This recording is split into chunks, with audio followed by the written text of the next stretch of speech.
మహోన్నతుడా నీకు వందనాలు, స్తోత్రాలు స్తోత్రాలు స్తోత్రాలు తండ్రి. కృప కలిగిన దేవుడా, దయగలిగిన దేవుడా, నీ ఉన్నతమైన ఘనమైన శ్రేష్టమైన నామానికి ప్రభువా వేలాది కోట్లాది స్తుతులు స్తోత్రాలు చెల్లించుకుంటున్నామయ్యా.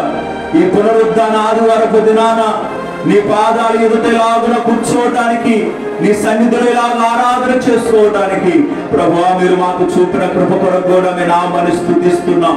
ఇదిగో మీ సన్నిధిలో జరుగుతున్న 40 దినాల ఉపవాస ప్రార్థనలను నీ కృపలో మీరు నడిపిస్తున్నందుకు వందనాలయ్యా. కృప చూపినందుకు వందనాలయ్యా. మీరు మమ్మల్ని ముందుకు నడిపిస్తున్నందుకై మీ నామాన్ని ఘనపరుస్తున్నాము స్వామి. ప్రభువా ఈ దినము కూడా మీరు కృప చూపించండి, మీ సన్నిధి ఇవ్వండి ప్రభువా, మమ్మల్ని దర్శించండి అయ్యా. ఈ దినపు ఆరాధన అంతటిలో కూడా నాయన ప్రారంభం నుండి ముగించేంత వరకు కూడా మీ సన్నిధి, మీ కృప, మీ ఆత్మ మా మధ్యనే మీరు ఉంచి మీ ఘనమైన నామానికి మహిమ తెచ్చుకుంటారని నమ్ముచు ప్రభు క్రమముగా మర్యాదగా జరిగించమని యేసు నామములో అడిగి వేడుకుంటూ ప్రార్థిస్తున్నాము తండ్రి, ఆమేన్. వందనాలు. ఒకసారి కొన్ని పాటలు పాడుతున్నా. నా ఎడల నీకున్న తలంపులన్నీ, నా ఎడల నీకున్న తలంపులన్నీ ఎంతో ఎంతో విస్తారమైనవి యేసయ్యా, ఎంతో ఎంతో విస్తారమైనవి. అవి రమ్యమైనవి, అమూల్యమైనవి, అవి రమ్యమైనవి, అమూల్యమైనవి. నిత్యము నన్నే చూచుచున్నావా యేసయ్యా, నాకై నీవే తలంచుచున్నావా. నిత్యము నన్నే చూచుచున్నావా యేసయ్యా, నాకై నీవే తలంచుచున్నావా. నా ఎడల నీకున్న తలంపులన్నీ, నా ఎడల నీకున్న తలంపులన్నీ ఎంతో ఎంతో విస్తారమైనవి యేసయ్యా, ఎంతో ఎంతో విస్తారమైనవి. రాజువైనా నీవు దాసుడవయ్యావా, దాసుడనైన నన్ను రాజుగా చేయుటకే. రాజువైనా నీవు దాసుడవయ్యావా, దాసుడనైన నన్ను రాజుగా చేయుటకే. అభిషేకించావు, అధికారమిచ్చావు, అభిషేకించావు, అధికారమిచ్చావు. పరలోకములో పరిశుద్ధులతో సహవాసమిచ్చావు, నీకే స్తోత్రం యేసయ్యా. పరలోకములో పరిశుద్ధులతో సహవాసమిచ్చావు, నీకే స్తోత్రం యేసయ్యా. నా ఎడల నీకున్న తలంపులన్నీ, నా ఎడల నీకున్న తలంపులన్నీ ఎంతో ఎంతో విస్తారమైనవి యేసయ్యా, ఎంతో ఎంతో విస్తారమైనవి. ధనవంతుడవై ఉండి దారిద్రుడవయ్యావా, దారిద్రుడనైన నన్ను ధనవంతునిగా చేయుటకే. ధనవంతుడవై ఉండి దారిద్రుడవయ్యావా, దారిద్రుడనైన నన్ను ధనవంతునిగా చేయుటకే. ఐశ్వర్యమిచ్చావు, నన్ను ఆశీర్వదించావు, ఐశ్వర్యమిచ్చావు, నన్ను ఆశీర్వదించావు. సుఖశాంతులతో బ్రతుకులు నింపి కాపాడుచున్నావు, నీకే స్తోత్రం యేసయ్యా. సుఖశాంతులతో బ్రతుకులు నింపి కాపాడుచున్నావు, నీకే స్తోత్రం యేసయ్యా.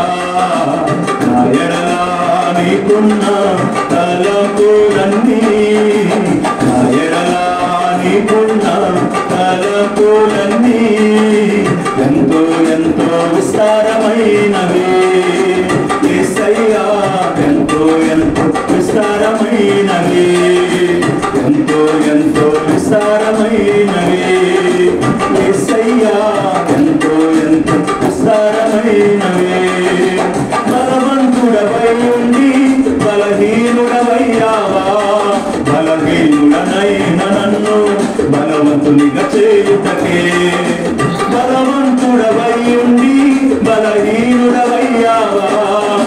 బలహీననైన నన్ను బలవంతునిగా చేయుటకే నా స్థానము నిలచావు, నా శిక్ష భరించావు. నా స్థానము నిలచావు, నా శిక్ష భరించావు. నీతిమంతుల సభలో నన్ను నిలబెట్టుతున్నావు, నీకే స్తోత్రం యేసయ్యా. నీతిమంతుల సభలో నన్ను నిలబెట్టుతున్నావు, నీకే స్తోత్రం యేసయ్యా.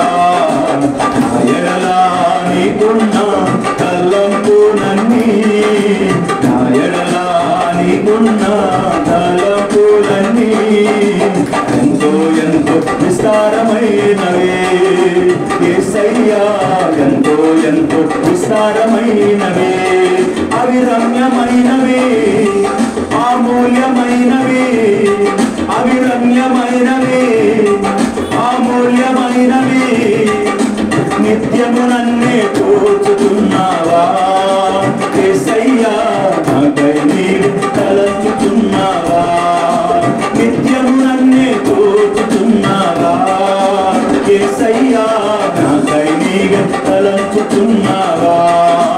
నా ఎడల నీకున్న తలంపులన్నీ, నా ఎడల నీకున్న తలంపులన్నీ ఎంతో ఎంతో విస్తారమైనవే యేసయ్యా, ఎంతో ఎంతో విస్తారమైనవే, ఎంతో ఎంతో విస్తారమైనవే యేసయ్యా, ఎంతో ఎంతో విస్తారమైనవే. హల్లెలూయా. దేవునికే మహిమ. మరొక పాట పాడుకుందాం. ప్రభావతి గారు ఒక పాట పాడి.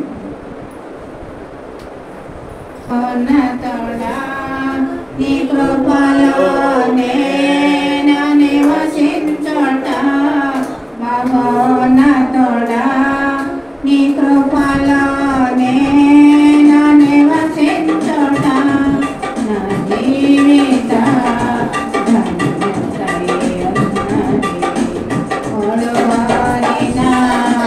జీవితాలనా సిగురింపజే తలవదేవో మొడబారిన జీవితాలనా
స్తుతి సింహాసనాసీనుడా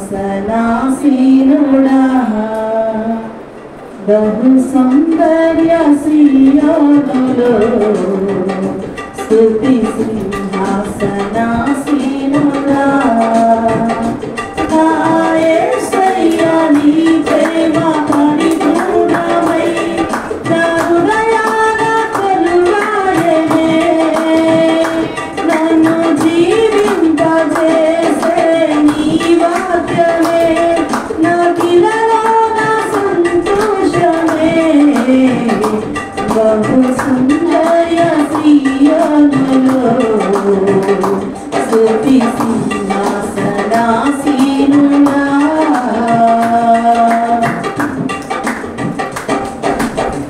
పరిశుద్ధుడవు మహనీయుడవు నీ వంటి దేవుడు జగమున లేడు పరిశుద్ధతలో మహనీయుడవు నీ వంటి దేవుడు జగమున లేడు నాలో నిరీక్షణ నీలో సంరక్షణ నీకే నా హృదయార్పణ నాలో నిరీక్షణ నీలో సంరక్షణ నీకే నా హృదయార్పణ బహు సౌందర్య సియోనులో స్తుతి సింహాసనాసీనుడా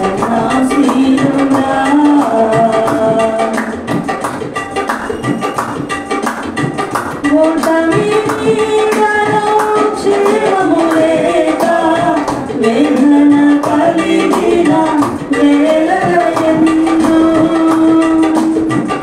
ఓటమి నీడలో క్షేమము లేక వేదన కలిగిన వేళయందు నీవు చూపించిన నీ వాత్సల్యమే నా హృదయాన నవజ్ఞాపిక నీవు చూపించిన నీ వాత్సల్యమే నా హృదయాన నవజ్ఞాపిక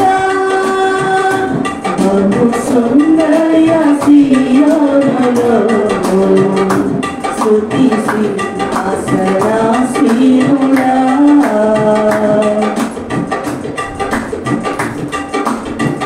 ఒంటరి బ్రతుకులో కృంగిన మనసుకు చల్లని నీ చూపే ఔషధమే ఒంటరి బ్రతుకులో కృంగిన మనసుకు చల్లని నీ చూపే ఔషధమే ప్రతి అరుణోదయం నీ ముఖ దర్శనం నాలో నింపెను ఉల్లాసమే ప్రతి అరుణోదయం నీ ముఖ దర్శనం నాలో నింపెను ఉల్లాసమే బహు సౌందర్య సియోనులో స్తుతి సింహాసనాసీనుడా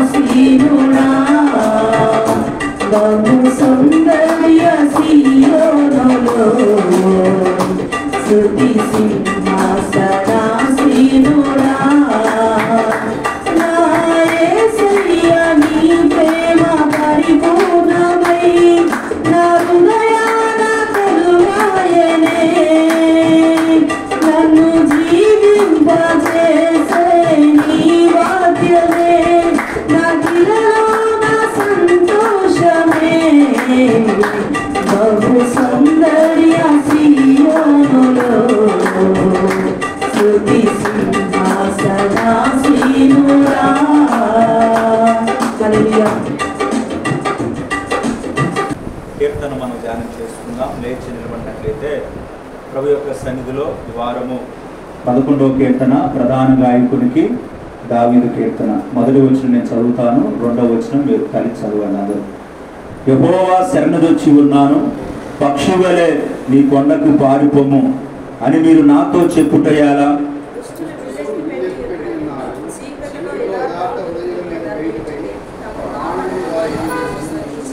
పునాదులు పాడైపోగా నీతిమంతులు ఏమి చేయగలరు?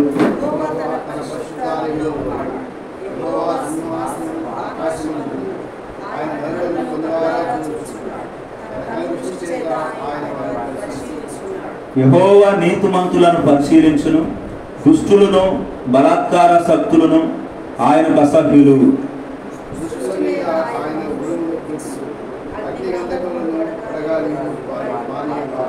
చివరి వచ్చిన అందరం కలిసి చదువుదాం.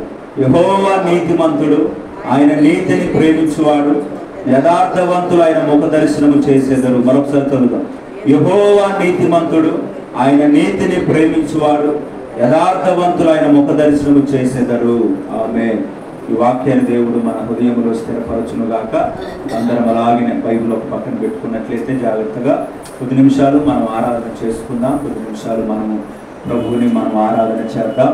ఒక పాట పాడుకుంటున్నప్పుడు, ఆరాధన జరుగుతున్నప్పుడు అందరం కూడా కళ్ళు మూసుకొని మనస్ఫూర్తిగా ఎక్కడెక్కడ ముగ్గురు కూడి ఉంటారో వారి మధ్య నేను ఉంటానని ప్రభు వాగ్దానము చేస్తున్నాడు. ఆయన నమ్మదగిన వాడు, ఆయన మనల్ని ప్రేమిస్తున్నాడు. ఇదిగో ఆరాధన అనేది ఆయనకు సమర్పించేది. ఆరాధన ద్వారా ప్రభువే మహింపరచబడుతున్నాడు. ఇదిగో నా మహిమను నేను ఎవరికి ఇచ్చువాడును కానని ఆయన సెలవిస్తున్నాడు. కాబట్టి యెహోవాను స్తుతించుట మంచిది గనుక నోరు తెరచి గడిచిన దినముల్లోనూ గడిచిన రోజుల్లోనూ మన జీవితంలో ఆయన చేసిన మేలు కొరకు, ఉపకారాల కొరకు, ఆశ్చర్య కార్యాల కొరకు, ఘనమైన కార్యాల కొరకు నోరు తెరిచి మనం అందరం కూడా మనస్ఫూర్తిగా ఒక నిమిషము దేవునికి స్తోత్రాలు చెల్లించుకుందాం. నిలబడ్డ ప్రతి ఒక్కరం కూడా స్తోత్రాలు చెల్లించుకుందాం, స్తోత్రాలు చెల్లించుకుందాం. దేవుని స్తుతిద్దామా. ఇదిగో ప్రభువా, నన్ను కాపాడినందుకు వందనాలయ్యా. మీరు నాకు ఇచ్చిన ఆరోగ్యాన్ని బట్టి నీకు వందనాలయ్యా. ఆయుస్సును బట్టి నీకు వందనాలు తండ్రి. నాకంటే గనులయ్యా, గొప్పవారయ్యా, శ్రేష్ఠులయ్యా ఈ లోకాన్ని విడిచిపెట్టి వెళ్ళిపోయారు అయ్యా. ఏ యోగ్యత లేని మమ్ములను నాయన, ఏ గొప్పవారు కాని మమ్ములను ఇంకా సజీవులుగా ఉంచావయ్యా, ఇంకా క్షేమముగా దాచావయ్యా, ఇంకా ఆరోగ్యవంతులుగా ఉంచావు. ఇది కేవలం నీ కృప మాత్రమే ప్రభువా. నీకు వందనాలు నాయన. నీ కృప నాయన మాపై ఎక్కువగా ఉంచినందుకు వందనాలయ్యా. నీ కృప ఎంతో ఉత్తమమైనదయ్యా, నీ కృప ఎంతో బలమైనదయ్యా. ప్రతి దినం ప్రతి ఉదయం నీ కృపతో తృప్తిపరుస్తున్న దేవా, నీకే వందనాలు. స్తోత్రములు, స్తోత్రములు, స్తోత్రములు. అందరం కూడా ఒక నిమిషం నోరు తెరవండి బిడ్డలారా. ఇది దేవుని స్తుతించుకునే సమయం, స్తుతించుకునే సమయము. ఇది దేవుణ్ణి ఆయన చేసిన ఉపకారముల్లో దేనిని మర్చిపోక నా ప్రాణమా యెహోవాను సన్నుతించుమనలాగున అందరము కూడా దేవా నీకే వందనాలు. స్తోత్రములు, స్తోత్రములు, స్తోత్రములు తండ్రి. యేసయ్యా నీకే వందనాలు. స్తోత్రములు, స్తోత్రములు, స్తోత్రములు, స్తోత్రములు, స్తోత్రములయ్యా. ప్రభువా నీకే స్తోత్రములు, స్తోత్రములు, స్తోత్రములు తండ్రి. అయ్యా నీకే వందనాలు, వందనాలు, వందనాలు, వందనాలు, వందనాలు. ఓ స్తోత్రం, స్తోత్రం, స్తోత్రం, స్తోత్రం. ఎంత మంచి దేవుడవయ్యా, ఎంత మంచి దేవుడవేసయ్యా. చింతలన్నీ తీరేనయ్యా నిన్ను చేరగా. ఎంత మంచి దేవుడవేసయ్యా. చింతలన్నీ తీరేనయ్యా నిన్ను చేరగా. ఎంత మంచి దేవుడవేసయ్యా. ఎంత మంచి దేవుడవయ్యా. నీవెంత మంచి దేవుడవేసయ్యా. ఘోర పాపినైనా నేను దూరంగా పారిపోగా. ఘోర పాపినైనా నేను దూరంగా పారిపోగా. నీ ప్రేమతో నన్ను ప్రేమించి నన్ను హత్తుకున్నావయ్యా. నీ ప్రేమతో నన్ను ప్రేమించి నన్ను హత్తుకున్నావయ్యా. ఎంత మంచి దేవుడవయ్యా.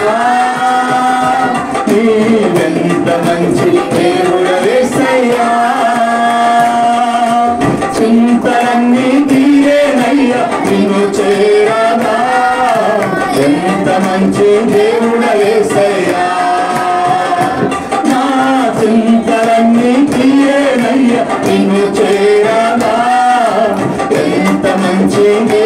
యేసయ్యా నాకున్న వారందరూ నన్ను విడచిపోయినాను నాకున్న వారందరూ నన్ను విడచిపోయినాను ఎన్నెన్నో ఇబ్బందులకు గురి చేసినను నన్ను విడువలేదు యేసయ్యా ఎన్ని ఇబ్బందులకు గురి చేసినను నన్ను విడువలేదు యేసయ్యా ఎంత మంచి దేవుడవయ్యా నువ్వు ఎంత మంచి దేవుడవేసయ్యా చింతలన్నీ తీరేనయ్యా నిన్ను చేరగా ఎంత మంచి దేవుడవేసయ్యా నా చింతలన్నీ తీరేనయ్యా నిన్ను చేరగా ఎంత మంచి దేవుడవేసయ్యా నీవు లేకుండా నేను ఈ లోకములో బ్రతకలేనయ్యా నీవు లేకుండా నేను ఈ లోకంలో బ్రతకలేనయ్యా నీతో కూడా లోకం నుండి పరలోకం చేరదనయ్యా నీతో కూడా లోకం నుండి పరలోకం చేరదనయ్యా ఎంత మంచి దేవుడవయ్యా నువ్వు ఎంత మంచి దేవుడవేసయ్యా చింతలన్నీ తీరేనయ్యా నిన్ను చేరగా ఎంత మంచి దేవుడవేసయ్యా నా చింతలన్నీ తీరేనయ్యా నిన్ను చేరగా ఎంత మంచి దేవుడవేసయ్యా చింతలన్నీ తీరేనయ్యా నిన్ను చేరగా ఎంత మంచి దేవుడవేసయ్యా నా చింతలన్నీ తీరేనయ్యా నిన్ను చేరగా ఎంత మంచి దేవుడవేసయ్యా ఎంత మంచి దేవుడవేసయ్యా ఎంత మంచి దేవుడవేసయ్యా చింతలన్నీ తీరేనయ్యా నిన్ను చేరగా ఎంత మంచి దేవుడవేసయ్యా నా చింతలన్నీ తీరేనయ్యా నిన్ను చేరగా ఎంత మంచి దేవుడవేసయ్యా మన బంధము అనుబంధము మన బంధము అనుబంధము విడదీయగలరా ఎవరైనాను మరి ఏదైనాను విడదీయగలరా ఎవరైనాను మరి ఏదైనాను రాజా జగ మెరిగిన నా యేసు రాజా రాజా జగ మెరిగిన నా యేసు రాజా రాగాలలో అనురాగాలు కురిపించిన మన బంధము అన్నజగమా మన బంధము అనుబంధము విడదీయగలరా ఎవరైనాను మరి ఏదైనాను విడదీయగలరా ఎవరైనాను మరి ఏదైనాను రాజా జగ మెరిగిన నా యేసు రాజా రాజా జగ మెరిగిన నా యేసు రాజా ఆరాధన స్తుతి ఆరాధన ఆరాధన స్తుతి ఆరాధన నీవే కదా ఆరాధన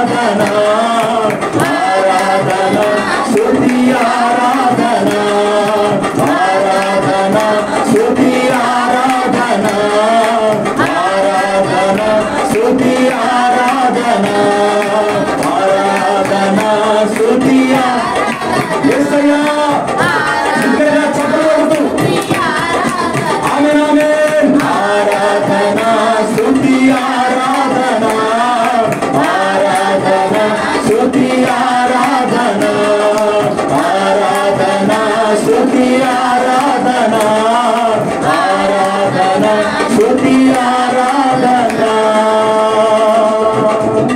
యేసయ్యా నీకే స్తోత్రములు స్తోత్రములు స్తోత్రములు స్తోత్రములు యేసయ్యా నీకే వందనాలు వందనాలు వందనాలు వందనాలు వందనాలు తండ్రి నీకే స్తోత్రములు స్తోత్రములయ్యా ఈ ఆరాధన అంతటికి యోగ్యుడా స్తోత్రములు స్తోత్రములు స్తోత్రములు రెండు చేతులెత్తి దేవునికి స్తోత్రాలు చెప్తాం రెండు చేతులెత్తి దేవునికి స్తోత్రం చేద్దాం స్తోత్రం చేద్దాం స్తోత్రం చేద్దాం స్తోత్రం చేద్దాం ఘోర పాపినైనా నేను ఘోరంగా పారిపోగా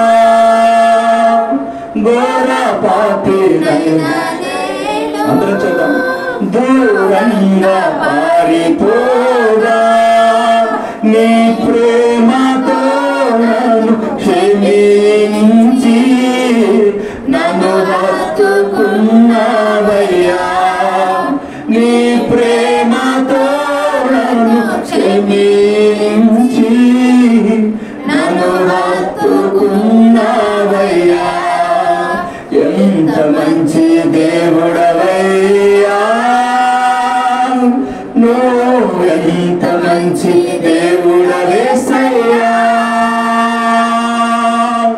చింతలన్నీ తీరేనయ్యా నిన్ను చేరగా ఎంత మంచి దేవుడవేసయ్యా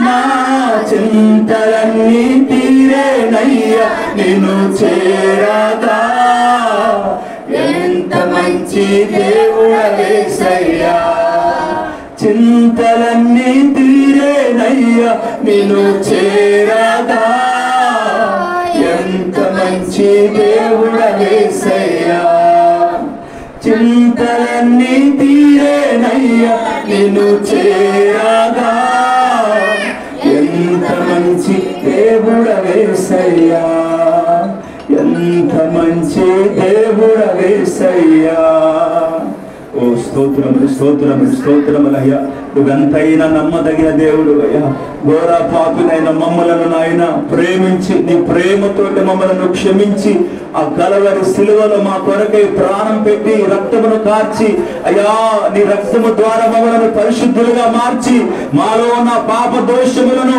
అయ్యా క్షమించిన వాడా తొలగించిన వాడా పరిశుద్ధముగా మార్చిన వాడా తండ్రి నీ కృపను బట్టి స్తోత్రములయ్యా స్తోత్రములయ్యా ఇలాగా ఉన్నామంటే నీ కృప మాత్రమే ఇలాగ ఉన్నామంటే నీ కృప మాత్రమే తండ్రి నీకు వందనాలు స్తోత్రములు స్తోత్రములు స్తోత్రములు స్తోత్రములు స్తోత్రములు స్తోత్రములు ప్రార్థన చేసుకున్నా జరిగిన ఆరాధన బట్టి ముందున్న సమయం కొరకు ప్రార్థన చేద్దాం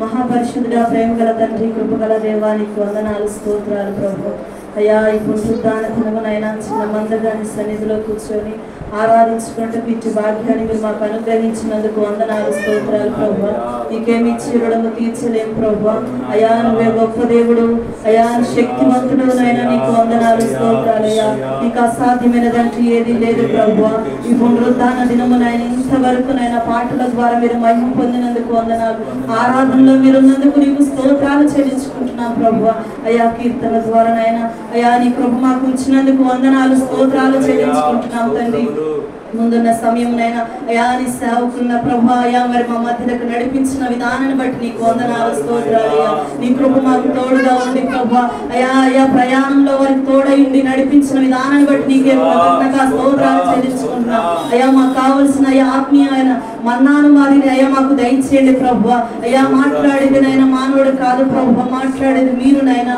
రెండంచు కక్కాన్ని బోధిస్తుండగా వినగలని చెవిని గ్రహించే మనసును మీరు మాకు దయచేయండి ప్రభా ఇక ఇక్కడ నీ మహిమను ఉంచండి అయ్యా నైనా తండ్రి వాక్యము చెబుతుండగా ఏ దృష్టుడు నాయన ఇక్కడ పని చేయకూడదు నాయన అయ్యా నీ వెలుగునైనా తండ్రి ఉంచండి ప్రభువా అయ్యా వింటుడు అయ్యా నైనా తండ్రి వినే అయ్యా మనసు గ్రహించే మనసును మీరు మాకు దయచేయండి అయ్యా నీ కృప మాకు తోడుగా ఉంచండి ప్రభువా నీకు వందనాలు ఈ సేవకున్న ప్రభువా అయ్యా ఫలముగానైనా తండ్రి మీరు వాడుకుంటారని నమ్ముచున్నాము తండ్రి నీ కృప నీ సన్నిధినైనా ఇక్కడ అయ్యా ఆవరించండి ప్రభువా అయ్యా మాకు కావలసినైనా తండ్రి అయ్యా నైనా వాక్యాన్ని మీరు అందింప చేయమని అడుగుచున్నాము తండ్రి అయ్యా నీకే స్తోత్రాలు చెల్లించుకుంటూ నన్ను తగ్గించుకుంటూ నీ నామాన్ని హెచ్చిస్తారని నమ్మొచ్చు యేసుక్రీస్తు నామములో అడిగి వేడుకుంటున్నాము తండ్రి ఆమేన్. ప్రార్థన ఆలకించిన దేవునికి స్తోత్రాలు చెల్లించుకుందాం. స్తోత్రం ఆరాధనలో నడిపించిన దేవునికి స్తోత్రాలు చెల్లిద్దాం. స్తోత్రం. ఆమేన్. అందరం కూర్చుందాం. దయచేసి సాక్ష్యాల సమయము. ఎవరైనా సాక్ష్యం చెప్పేవాళ్ళు ఉంటే 1, 2 ఎవరైనా చెప్పేవాళ్ళు ఉంటేనే, లేకపోతే ఏం లేదు. ముందున్న సమయంలోకి వెళ్దాము. ఎవరైనా సాక్ష్యం చెప్పేవాళ్ళు ఉంటే క్లుప్తంగా ఈ సమయాన్ని మీకు ఇవ్వబడుతుంది. దేవుడు గడిచిన వారంలో కానీ గడిచిన రోజుల్లో మీ జీవితంలో దేవుడు ఏదైనా కార్యం కలిగి చేస్తుంటే, మీ జీవితంలో ఏదైనా మేలు పొందుకుని ఉంటే సాక్ష్యంగా మీరు చెప్పొచ్చు. ఎవరు ఉన్నారమ్మా సాక్ష్యం చెప్పవచ్చు? ఎవరైనా సాక్ష్యం చెప్తారా?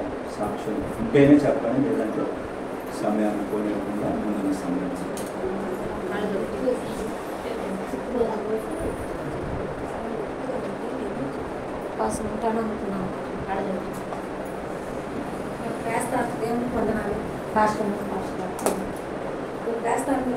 చాలా నొప్పిగా ఉంది. ఇదేంటి తండ్రి మరి నుంచి వచ్చింది కనుగొండా చాలా బాధపడి ఏడ్చాను. ఏడ్చి ఉపాసన ఉపాసన శుక్రవారం కదా అనుకున్నాను. భాష గారు నాకు కొత్తలో వేసి ఫస్ట్ నాకే ఒక్కడేమో అనుకున్నా. అట్లాగే వచ్చాడు నా మనసులో కూడా. నేను అంతే ఫస్ట్ నాకు చెప్పే పదన్నట్టుగా ఇంతగా బాగుంటుంది మంచి కూడా అట్నే ఉన్నాను. అడుగుతున్నాను ఫస్ట్ మా నేనే పెట్టారు తలకాయ ఆ తలకాయ చేయి పెట్టి వేసుకెళ్తాను. ఉంది తలకాయ తగ్గింది. దిమ్ము కూడా కొంచెం తగ్గింది.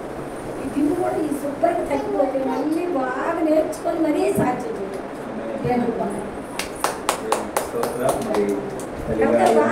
భయంకరమైన తరగతితో బాధపడుతుందంట. ముందు రోజు మనకి ప్రతిరోజు శుక్రవారం ఉపవాస ప్రార్థన జరుగుతుంది కదా.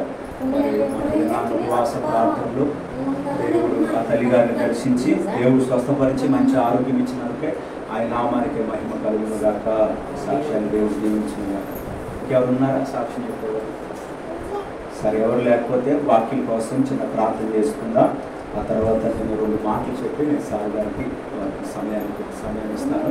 ఈ సమయంలో సార్ గారు మరి భాస్కర్ గారు ముందుకు వచ్చి మనల్ని వాక్యం కోసం ముందున్న సమయం కోసం మరి ప్రార్థన నడిపిస్తారు. అందరం కూడా ఏకీభవిద్దాం. అందరం కూడా ప్రార్థన చేసుకుందాం.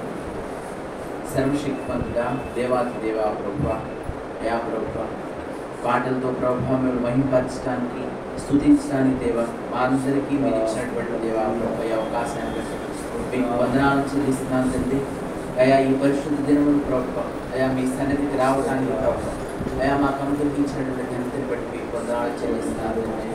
అయా ప్రభువా అయా శ్రేష్టమైన జీవాహారమైన ప్రభువా మీ వాక్యమును వినుటకు మా అందరికీ దేవా వెనుగల చెవులను అయా గ్రహింపగల మనస్సును ప్రభువా మా అందరికీ అనుగ్రహించిన అయా ప్రభువా అయా మేము కాదు కానీ ప్రభువా తండ్రి అయా మాకు మీరే మీ వాక్యం అనుగ్రహిస్తున్నారని అయా మీ దీనదాసుని ప్రభువా సిలువ చాటుకు మరుగుపరిచి దేవా ప్రభువా అయా మీ దీనదాసుని ద్వారా ప్రభువా మీరే మాట్లాడమని ప్రభువా అయా ప్రభువా మాకు ఏది అవసరమో ప్రభువా అట్టి వాక్యాన్ని అనుగ్రహించింది దేవా ప్రభువా అయా ప్రభువా మీ పరిశుద్ధాత్మ శక్తిని ప్రభువా అయా మీ సన్నిధిని ప్రభువా మాకు అనుగ్రహించి అయా ప్రభువా మేమందరం వినడం ద్వారా ప్రభువా విని నేర్చుకోవడం ద్వారా మేము భయంకరంగా నడుచుకుంటూ మీకు అనుగ్రహించింది.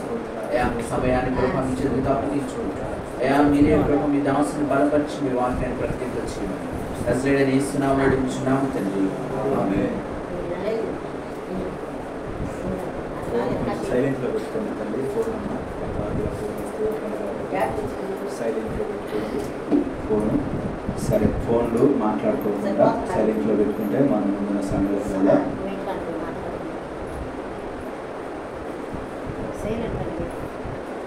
సరే, రాకపోతే స్విచ్ ఆఫ్ ఎర్ర బటన్ పెడితే నొక్కండి ఆగిపోతుంది.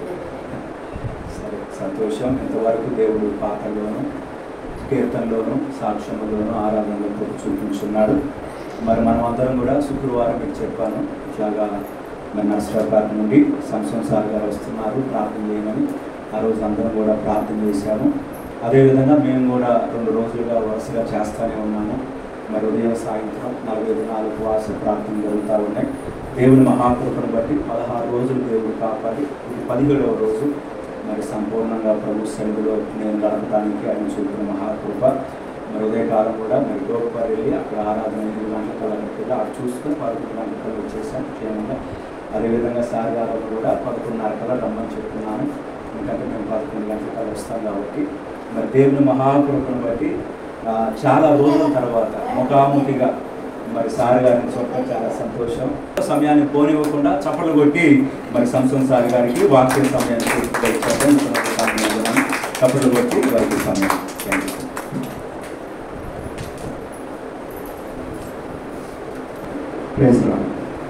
కృపామయుడు పరిశుద్ధుడు జీవాధిపతి అయిన దేవాది దేవుని ఘనమైన నామములకు మహిమ కలుగును గాక.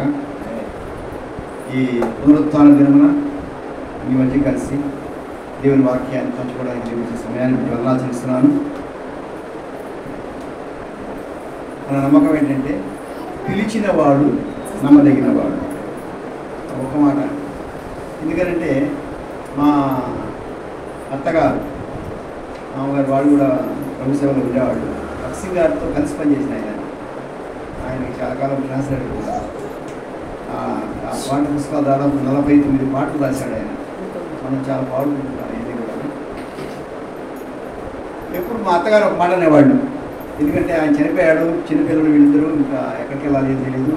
అంత కఠినమైన పరిచయంలో ఉన్నప్పుడు మాతో ఆమె ఏంటి మీ నమ్మకం అంటే పిలిచిన వాడు నమ్మదగినవాడు. అయితే మాట బాగుంది, కానీ మనకు తెలియాల్సిందంటే పిలిచింది ఎవరో తెలియాలి. పిలిచిన వాని ఘనత, పిలిచిన వారిని గురించినటువంటి గొప్పతనం, పిలిచిన వాడు ఎందుకు పిలిచాడు ఉద్దేశం. ఒకరు పనికి పిలుస్తారు, బ్రదర్ చెప్పాడు కదా, వచ్చిన తర్వాత నేను ఏ పనికి పిలిచాను తెలియక మా ఇల్లు ఉంటే గేట్ కూడా తీశాడు అనుకో, ఏ పని చెప్పాను చెప్పకుండా గబగా వచ్చి సార్ పిలిచాడు అని చెప్పి గబగా వచ్చి ముందు గేట్ కూడా తీసి గేట్ రంగేస్తే నేనేమంటాను కాదు. పిలిచిన వాడు చెప్పే పని, ముందు పిలిచిన వాని గురించిన అనుభవం ఉండాలి, రెండవది పిలిచిన వాని గురించిన పని ఉండాలి. ఈ విషయాల గురించి మీతో ఈరోజు నేను చెప్పాలని ప్రభు చేత నేను ప్రేరేపించబడ్డాను. బ్రదర్ చెప్పినప్పుడు నేను చాలా ఏదో అనుకున్నాను చెప్తామని, కానీ నేను బలంగా ప్రేరేపించబడ్డాను. తీతుకు పత్రిక ఉంది బైబిల్లో. ఇది 3 అధ్యాయాలు ఉండే వచ్చిన పత్రిక. ఈ తీతుకు అనే అతను అన్యజనుడు, గ్రీకు దేశస్థుడు. 198వ పేజీలో ఉంటుంది ఈ చివరి పుస్తకంలో, కొత్త నిబంధనలో 198వ పేజీ. ఈయన గ్రీకు దేశస్థుడు. పౌలు గారు వాక్యం చెబుతూ వెళ్తున్నప్పుడు ఆ వాక్యము ప్రభావం చేయబడి ఆయన సేవకునిగా ఆయనతో కలిసి, పౌలు గారితో కలిసి, యవనస్తుడు, అన్యుడు, వాళ్ళు చాలా దేవతలను ఆరాధించేవాళ్ళు. వాళ్ళకి ఎట్లా ఉంటుందంటే, మనం తెలుసు అన్ని జనులకు ఎలా ఉంటుందంటే, ఒక్కొక్క పనికి ఒక్కొక్క దేవుడు ఉంటాడు. యుద్ధానికి ఒక దేవుడు ఉంటాడు, ప్రేమకు ఒక దేవుడు ఉంటాడు, సంసారం చేయడానికి ఒక దేవుడు ఉంటాడు, పంట పండించడానికి ఒక దేవుడు ఉంటాడు, మనకి వర్షానికి ఒక దేవుడు. దేవుడు ప్రతిదానికి ఉంటాడు. అలాంటి నమ్మకంలో నుంచి వచ్చాడు ఆయన.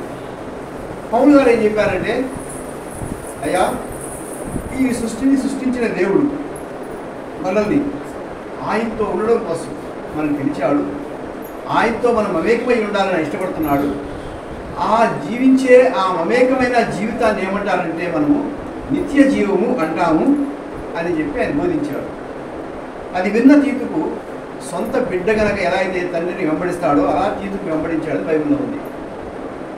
అలా వెంబడించేటువంటి ఈ తీతుకు ఆయన క్రేతు అనే ఒక దీవిలో ఇప్పుడు కూడా ఉంది, దాన్ని హెవెన్స్ ల్యాండ్ అంటారు. ఇప్పుడు అదే పేరుతో పిలువబడుతుంది క్రేతు అనేది. అది ఎట్లంటే మన మాల్దీవులు ఉంటాయి. ఇప్పుడు ఏమన్నా మన పెళ్ళిళ్ళు అయితే ఈ సినిమా యాక్టర్ అంతా వెళ్తాడు, మాల్దీవులకి వెళ్తారు. పక్కనే ఉంది దీవులు, అవన్నీ ఇంకేం లేవు, 50 దీవులు ఉంటాయి. ఆ దీవులు ఉండడం వల్ల బీచ్ పాయింట్ ఉంటుంది, మంచి హోటల్స్ ఉంటాయి. ఆడ పంటల బండి కాదు వాళ్ళు బాగుపడేది, వాళ్ళు ఇలాంటి దుర్మార్గ పనులు చేసి బాగుపడతారు. మనం కూడా వెళ్తారు, గోవాకి వెళ్తామంటారు, హాంకాంగ్ పోతామంటారు, బీచ్ పాయింట్స్కి వెళ్తాం ఎక్కువగా. అక్కడ విపరీతమైనటువంటి త్రాగుడు తిరుగుడు ఇవన్నీ ఉంటాయి. ఆడే పంటలు ఉండవు, ఆడే ఖనిజాలు దొరకవు, మైనింగ్ ఉండదు, లేకపోతే ఏమో వాడు ఉప్పు సినిమా ఏమో పడదు. కానీ ఆడేంటంటే అందమైన ప్రదేశాలు అవి మనిషిని ఉల్లాసపరుస్తాయి. అవన్నీ ఆ దృశ్యాలన్నీ కూడా చక్కని సముద్రం దాకా ఒక బ్రిడ్జ్ చేస్తాడు, మంచి సముద్రం కూర్చొని ఒక కప్ టీ తాగుతుంటే చాలా హాయిగా ఉంటుంది. ఇలాగా ఉండేటువంటి ప్రదేశాలు అవి. అట్లాంటి క్రేతు అనే ఒక దీవిలో ఈయన్ని సేవకు పంపిస్తాడు. ఆ సేవకు వెళ్ళినప్పుడు ఈయనకి ఉత్తరం రాస్తున్నాడు. ఆ ఉత్తరమే ఆ తీతుకు అనేటువంటి సేవకుడు రాశాడు ఉత్తరం. ఈ ఉత్తరంలో ప్రధానమైన అంశం ఏంటంటే ఈ 3 అధ్యాయాల్లో దాదాపుగా 6-7 సార్లు చెప్పబడిన ఒక మాట ఏంటంటే మన ప్రభు అయిన యేసుక్రీస్తు దేవుడు, మన ప్రభు అయిన యేసుక్రీస్తు. అది తర్వాత ఏంటంటే మన రక్షకుడైన, ఆ పదం ప్రధానమైన పదం ఏంటంటే మన రక్షకుడైన దేవుడు. దాంట్లో మొత్తం పుస్తకం చదువుతుంటే చాలాసార్లు కనపడే పదం ఏంటంటే మన రక్షకుడైన దేవుడు అనే పదం మనకి కనిపిస్తుంది.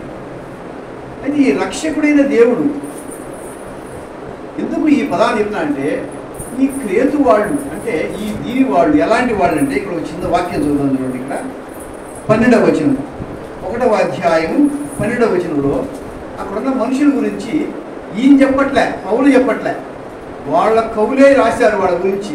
మనం రాసుకుంటాం కదా, మన భారతదేశం మన కవులు రాస్తారు. భారతీయులు ఎట్లాంటి వాళ్ళంటే బాగా భక్తి గల వాళ్ళు అని రాసుకుంటారు. అంటే మనం ఒక్కొక్క దేశాన్ని గురించి రాసినప్పుడు ఇంగ్లాండ్ గురించి వాళ్ళు కవులు రాస్తారు, మా వాడు దోపిడీ చేయడం ఫస్ట్ అని రాసుకుంటారు. అమెరికా వాళ్ళు రాసుకుంటారు, మా ప్రజలు తెలుగులో అన్నింటిలో ముందుంటారు అని చెప్పి రాసుకుంటారు. అంతే కదా. అట్లనే వాళ్ళ కవులు ఏం రాశారు చదవండి ఒకసారి. 12వ వచనంలో 1వ అధ్యాయము. వారిలో ఒకడు అనగా వారి సొంత ప్రవక్తలలో ఒకడు ఇట్లా అన్నాడు. సొంత ప్రవక్త అనేది ఏమన్నాడు చూడండి. క్రేతీయులు ఎల్లప్పుడూ అబద్ధికులు, దుష్ట మృగములు, సోమరులు, తిండిపోతున్నాయి ఉన్నారు. ఎంత మంచి చదువు క్వాలిఫికేషన్ చేయడం.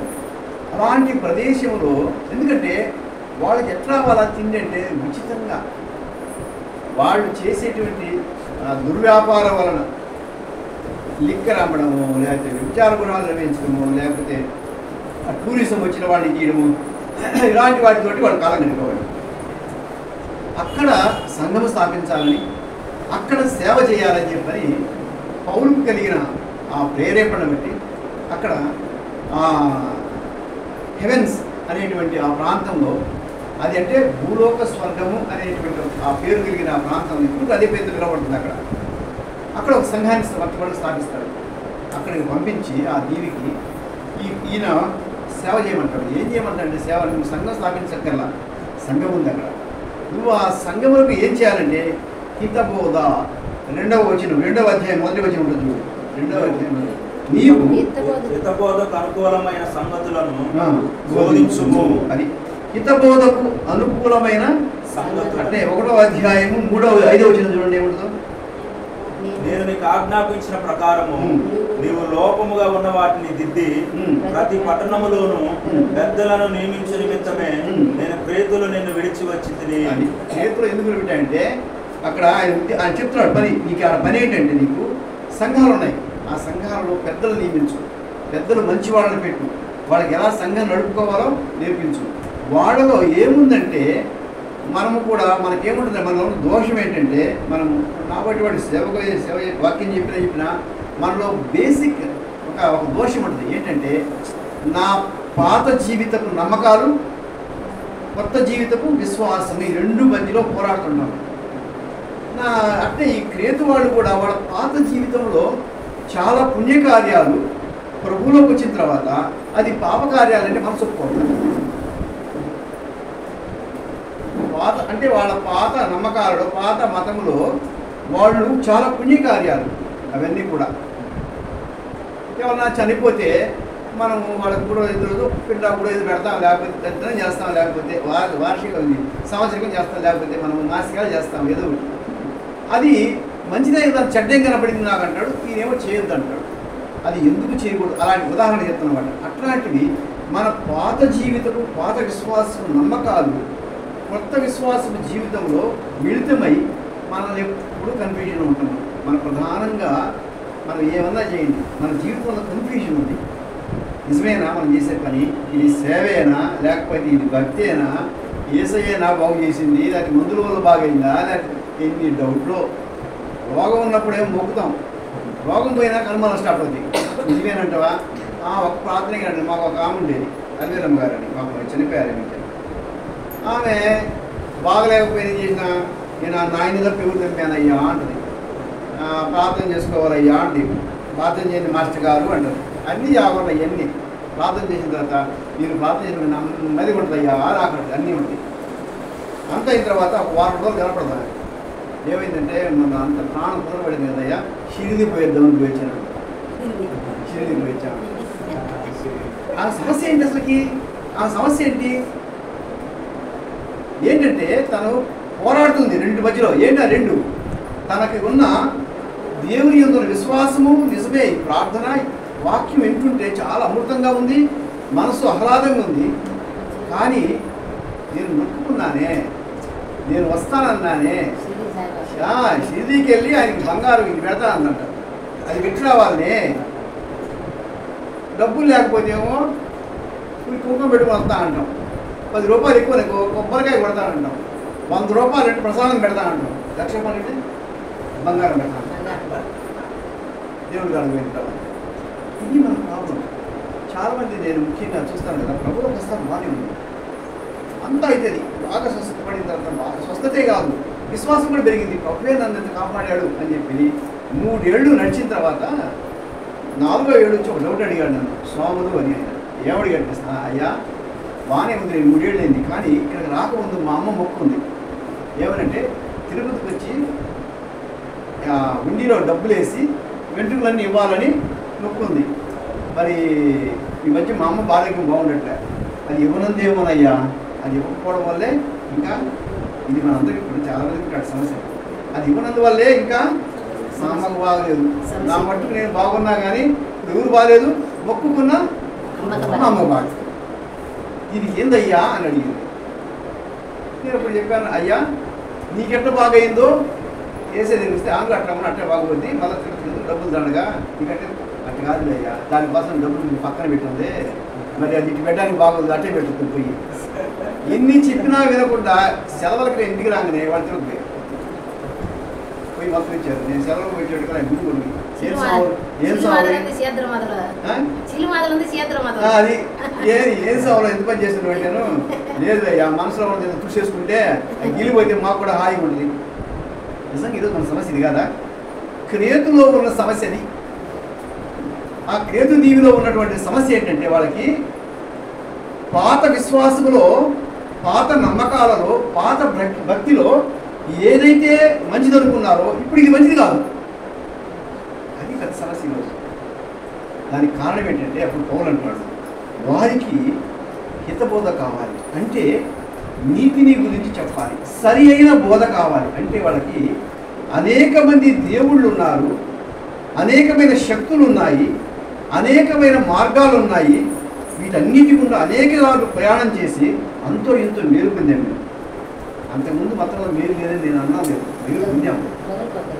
అయితే మేము ఇక్కడ కొత్త మార్గంలోకి వచ్చాం కదా, ఈ కొత్త మార్గంలో ఉన్న హితబోధ ఏంటో అంటే సరి అయిన మాట ఏంటో అది తెలియకనే ఇన్ని పడుతున్నారు. ఆ మాట చెప్పను. ఆ మాట ఏంటంటే మన రక్షకుడైన దేవుడు. ఎవరు ఆ మాట ఏంటి? మన రక్షకుడైన దేవుడు. ఆ మాట తెలియట్లే. వాళ్ళు ఏం తెలుసుకున్నారంటే వచ్చి చేసిన చేసే దేవుడు బాగు చేశాడు, అదే అయింది, ఇదే అయింది. ఆ మధ్యలో పాస్టర్ గారు ఒక ఆయన తయారు చేస్తారు, ఆయన ఒక దేవుడు చేస్తారు. మళ్ళీ ఈ సీ పెడితే, ఈ కాలు పెడితే, ఆయన పైన ముద్ద పెడితే ఇవన్నీ చెబుతారమ్మా. ఇంత పెద్ద కన్ఫ్యూషన్ ఈరోజు సంఘాల్లో ఉంది, మన జీవితాల్లో కూడా ఉంది. పాస్టర్ గారికి కూడా మీరు డౌట్లు చెప్తున్నారు. నేను ఒక చిన్న విషయం చెప్తాను ఒకసారి. నేను నిజంగా ఏం ప్రార్థన చేయాలి వాళ్ళ కోసం, నేను నిజంగా అంత భక్తిగా కూడా లేదు. నేను అప్పుడే ఎవరితోనో ఒక ఆయన నాకు డబ్బు లేకపోతే తగాలేసి వచ్చాను. నేను వచ్చి ప్రార్థన చేయబట్టి ఏదో చేసిన అనుకోమని చెప్పాను. నాకు బాగైంది. వచ్చినంత అయ్యా నువ్వు చేపెడతాను. నేను దరిద్రంలో ఉన్నా, నా చేపెడితే బాగైందమ్మా నీకు. నేనే నా మీద డౌట్, నేను అసలు భక్తి చేస్తున్నానో లేదో నాకు డౌట్. నాకు తెలుసు ఆ రోజు నేను ప్రార్థన చేసుకోవాలని, నేను చాలా దరిద్రతో ఉన్నానని. కానీ ఆ మాటనే నువ్వు చేయబెట్టేదంటే అది తప్పు కదా. ఇప్పుడు దాన్ని దిద్దాల్సిన బాధ్యత అవుతుంది. దాన్ని ఎవరు దిద్దాలి? నేనే దిద్దాలి. ఎలా దిద్దాలంటే ఆమెకి మన రక్షకుడైన దేవుడు, ఆయన నాకు కూడా ఆయన రక్షకుడు. రక్షకుడు అంటే ఎవరు? కాపాడేవాడు. ఎక్కడి నుంచి కాపాడేవాడు? దేని నుంచి కాపాడేవాడు? ప్రతి విధమైన ఆపద నుంచి రక్షించేవాడే రక్షకుడు. ప్రతి విధమైన. పూర్వకాలంలో రాజులు ఒక రక్షకుని పెట్టుకునేవాడు. ఆ రక్షకుడు అంటే ఆయన పడుకున్నా కానీ ఆ మంచం దగ్గర కత్తి పట్టుకుని కూర్చునేవాడు. ఈగను కూడా వాళ్ళు ఇవ్వడు దాని మీద. వాడు రక్షకుడు. మనకు ఏదో ఒక కోణంలో ఒక రోగం బాగోయిందో, లేకపోతే ఇదైందో అదైందో, లేకపోతే ఏసైనా ఒకటి మనశ్శాంతి ఉందో, నీకు అప్పుడు ఏమైంది? నీకు తెలిసిన అనేక దేవుళ్ళలో ఇది కూడా ఒక దేవుడు. ఈయనేమిచ్చాడు? మనశ్శాంతి ఇచ్చాడు. ఈయనేమిచ్చాడంటే తలకాయ తీశాడు. ఈయనేమిచ్చాడంటే కాడు బాగా చేశాడు. ఇంక నీ మనసులో ఇంకెంతమంది ఉన్నారు? ఈయన బాగా ఇంకా ఒక 20 మంది మీరు ఉన్నారు. ఆ 20 మందికి నువ్వు మొక్కిన మొక్క ఇవ్వాలా? ఈగిపోతే వాళ్ళంటే భయం, ఈగిపోతే భయం. ఆయన అసలు ఉన్న భయాలుగా కొత్త భయం తయారైందంటే అక్కడి నుంచి మనం ముసుగేసుకుని సాడు తిరగడం ప్రారంభించాం. ఎందుకని? మాస్టర్ గారిని చూడకుండా గుడికి పోవాలా, గుడి వాళ్ళకి కనపడకుండా గుడికి రావాలి, చర్చికి రావాలి. ఏమి సాగుకు వచ్చింది ఇదంతా? మన సమస్య. కారణం ఏంటంటే, ఓ తీతు గారు మీరు అడిగి సేవ చేస్తున్నారు కదా, ఆ క్రేతు వాళ్ళ సమస్య ఇది. వాళ్ళకి నువ్వు చెప్పు. ఏం చెప్పు? హితబోధ చెప్పు. అంటే సక్రియలు గురించి అంటే ఈ బైబిల్ మొత్తం ఈ పుస్తకం మొత్తం పదం ఏంటంటే సక్రియలు. నువ్వు వారికి ఏమేమి మంచి పనులు వాటిని ఎలాగూ చేయాలనో వాటన్నింటి కూడా నువ్వు వారికి నేర్పించు. రెండవది ఏంటంటే, మంచి పని చేయాలంటే నీకు ఏది మంచో తెలియాలి. ఆ మంచిని నేర్పిన వాడు కూడా మంచివాడు అయి ఉండాలి. ఒక ఆయనకి 2 భార్యలు ఉన్నారు. ఆయన వచ్చి రెండో భార్యను చేసుకున్న వాడి గురించి నువ్వు తప్పు అని నీకు చెప్తే ఒప్పుకుంటారా? అదే జరుగుతుంది. ఒక ఆయన 3 చంపాడు. వచ్చి వీడు ఎవరిలో కొడితే నువ్వు కొట్టడం పాపం అని చెప్పి హక్కు అది ఎవరుందా? ఆయన ఏమో పర్లేదు నేనున్నా నీకు బట్టలు చేయమని చెప్పాడు. ఆయన ఏమో బాణం పట్టుకొని వరుస పెట్టి కోసుకోవద్దు వచ్చాడు. ఆయన అంత ఇంత పక్కడు చెప్తాడు, నువ్వు వాడిని తిట్టావు అందుకే నీకు ఇదైందని చెప్పంటాడు. ఈయన సంపద ఈయనే, తిరిగి తప్పని చెప్పి ఈయనే. అన్యాయమా? మనం నమ్ముతున్నాం ఇదంతా. ఇది క్రేతు వాళ్ళ సమస్య. ఇది వాళ్ళకి హితబోధ కావాలి. ఈరోజు మనం కూడా ఈరోజు ఏం నేర్చుకున్నామంటే, మన రక్షకుడైన దేవుడు. ఎందుకని ఈయన ఆ పదాన్ని ఎందుకు పెట్టాడంటే, వాళ్ళకి క్రీస్తు ప్రభు అని చెప్పంగానే ఓహో మాకున్న వాళ్ళలో ఈయనప్పుడు వాళ్ళకి ఏమున్నారు? జేస్, అపోలో, ఎమిజాన్, వాళ్ళకి ఎన్ని దేవుళ్ళే వాళ్ళకి. ఈ గ్రీకులకి అందరికీ ఇట్లా ఒక 100 దేవుళ్ళు ఉంటారు వాళ్ళకి. ఒక 100 ఉంటారు వాళ్ళకి. అత్తివి అసలు పంటలకు ఒక దేవుడు, నదికి ఒక దేవుడు, వాళ్ళకి చెట్టుకు ఒక దేవుడు, పుట్టుకు ఒక దేవుడు, అన్ని రకాలు ఉంటారు అన్నమాట వాళ్ళకి. ఇంతమందిలో నేను వచ్చి యేసు వారు ఈ మాట చెప్పారంటే, ఆహా మా వాడు కూడా చెప్పాడు ఒక ఆయన అన్నాడు. మరి మీ వాడు మంచివాడు అని చెప్పడానికి మంచివాడు చెడ్డో చెప్పాడా లేదా అంటున్నాడు చివరికి.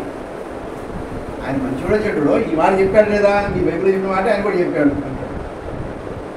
ఇది వాళ్ళ సమస్య. అందుకని ఆయన అక్కడ ఈ పేరు పెట్టకుండా ఏం చెప్పారంటే, మన రక్షకుడైన దేవుడు. ఎందుకని దేవుడు అనగానే ఎంతమంది కనపడతారు?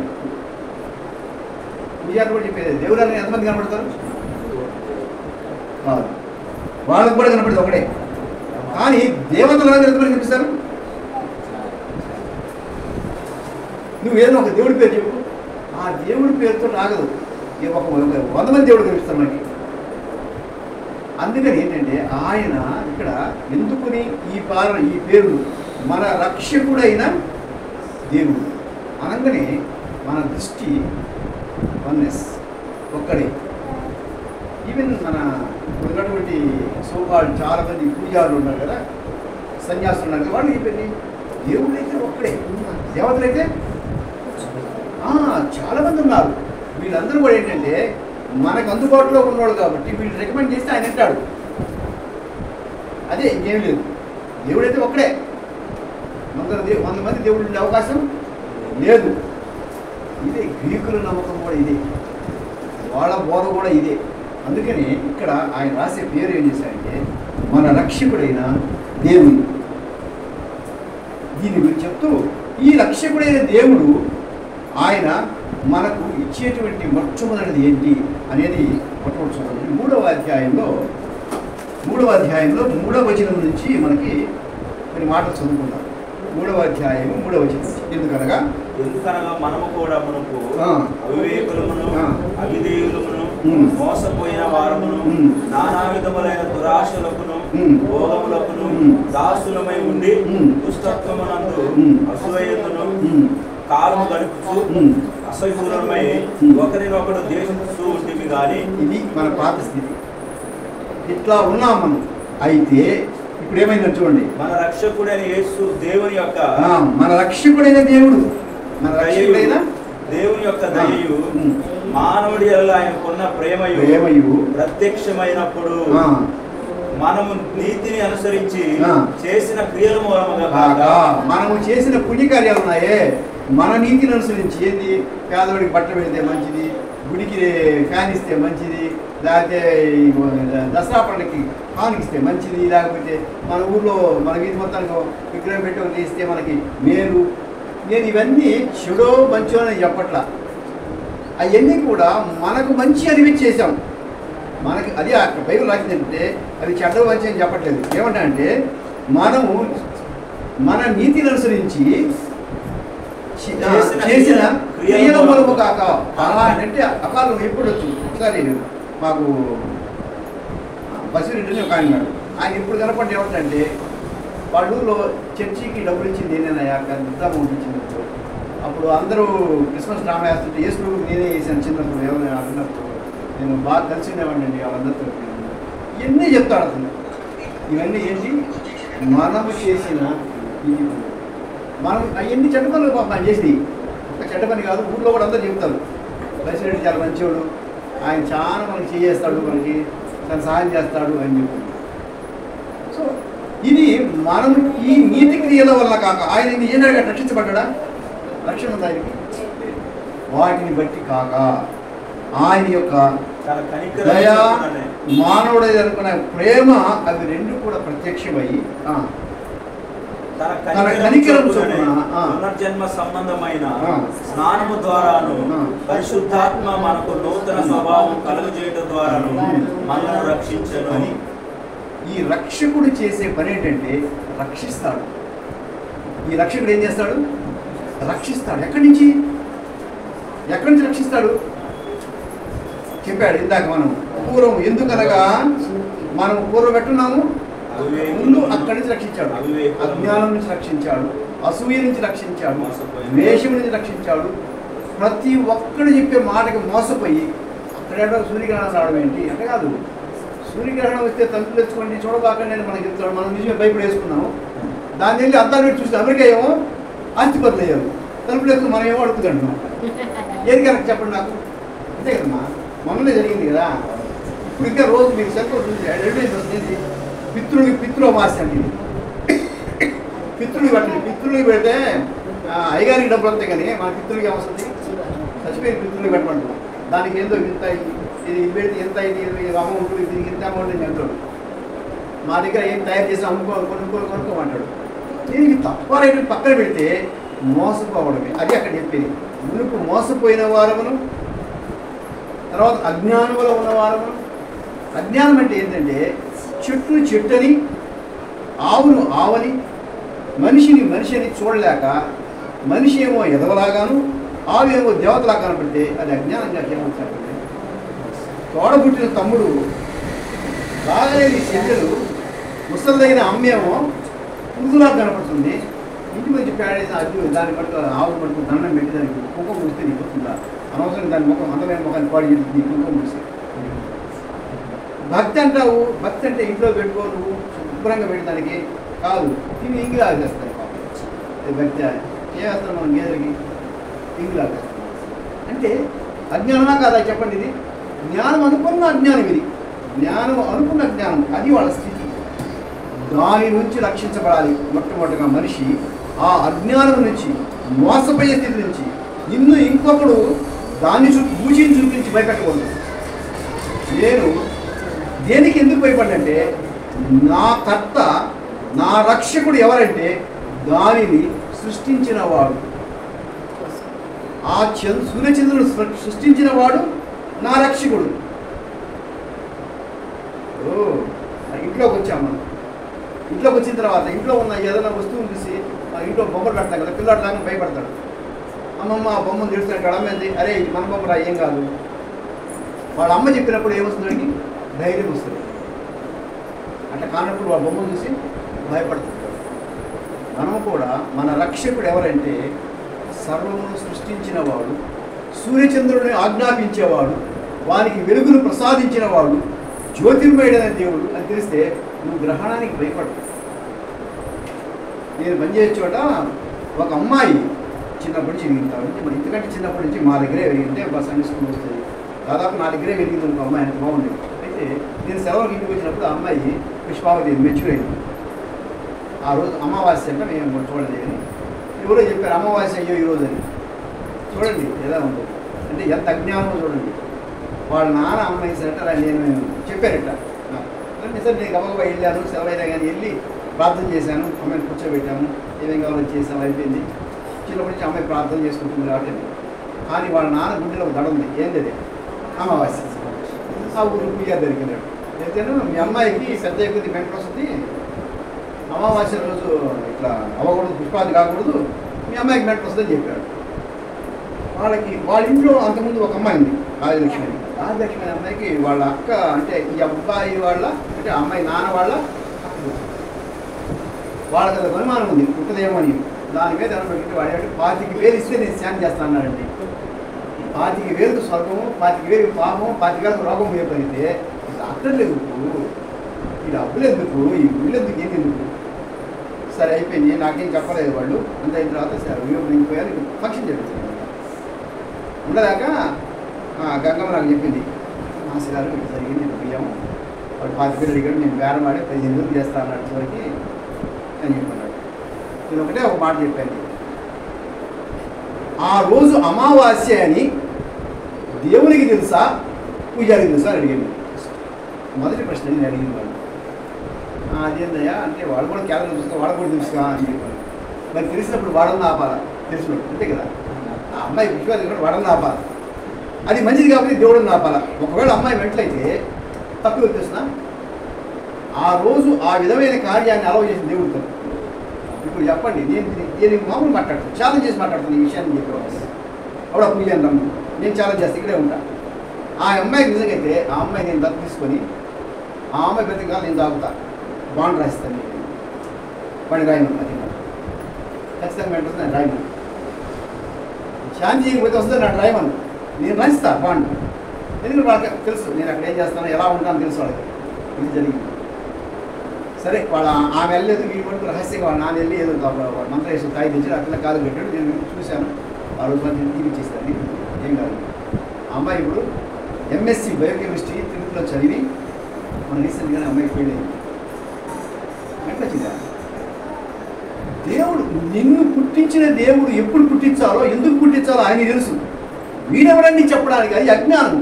మోసపూరితమైన లోకంలో ఉన్నామంటే అది నీకు రక్షణ కావాలి. ఈరోజు రక్షణలో ఏముందంటే జ్ఞానం ఉంది. రక్షణలో ఏముంది? జ్ఞానం ఉంది. ఆ జ్ఞానం ఏంటంటే నన్ను రక్షించే దేవుడు, ఈ సమస్తమును శాసించేవాడని బైబిల్ ఒక యోనా ఒక ఆయన ఉన్నాడు. ఆయన పొరపాటు చేసింది, దేవుడు ఇప్పుడు మాట్లాడుకుంటూ వెళ్ళిపోతున్నాడు. పొరపాటు చేశానని కాదు, కానీ నీవే చిట్టి పడింది, ఏం చేయమంటావు, ఏమంటున్నా నిద్రపోతున్నాడు. ఆ షిప్ ఓడ ఆయన వచ్చి నిద్రపోతా లే అన్నాడు. ఎవరు నువ్వు అన్నాడు. నీవే చిట్టి పడింది అంటే ఏం చెప్పాడు? భూమిని, ఆకాశమును, సముద్రమును, అందులో సమస్తము సృష్టించిన జీవముగిరిన యెహోవాను ఆరాధించువాడు ఆయన సేవకుడు. ఆ మాట చెప్పంగా నేను దొరికి 2 రోజులు వెనక్కి వెళ్తాడు ఆయన. ఏంటంటే బాబు నీ పేరేంటి ఈయన చెప్తున్నాడు అడ్రస్. ఎక్కడ నీ అడ్రస్ అంటే అయితే నువ్వు చెప్పయ్యా ఏం చేయమంటావు నీ చిన్న పెడితే నువ్వు కొంచెం పట్టి ఈ సముద్రం నేను అన్నాను. సముద్రం ఎట్లుంది? తుఫాను అల్లకల్లోలంగా ఉంది సముద్రం. ఆయన విశ్వాసం ఏంటి? రక్షకుడు ఉన్నాడు. ఆ రక్షకుడు ఎవరంటే దీనంతటికి ఆసాయి, దీనంతటికి కర్త, దీనంతటికి యజమాని. నీకు నాకు ఈరోజు రక్షణ జ్ఞానం అంటే ఈ రక్షకుని గురించి జ్ఞానం. ఆయన విమోచిస్తున్నాడంటే దేని నుంచి అంటే అజ్ఞానం నుంచి విమోచిస్తున్నాడు, మోసం నుంచి కాపాడుతున్నాడు.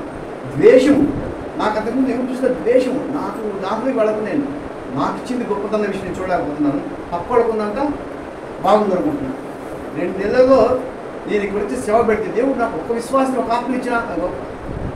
ఎవరో ఆత్మలు 100 మంది వచ్చినా నాకు వేస్ట్, ఎక్కడో వస్తే నాకు వేస్ట్. దేవుడు నాకు ఇచ్చింది ఏంటి, నాకు ఇచ్చిన పని ఏంటి, నాకు ఇచ్చిన భారం ఏంటి అనే దాని మీద నీ కాన్సన్ట్రేషన్. దేవుడు నువ్వు. అందుకే మొట్టమొదటి మాట పిలిచిన వాడు,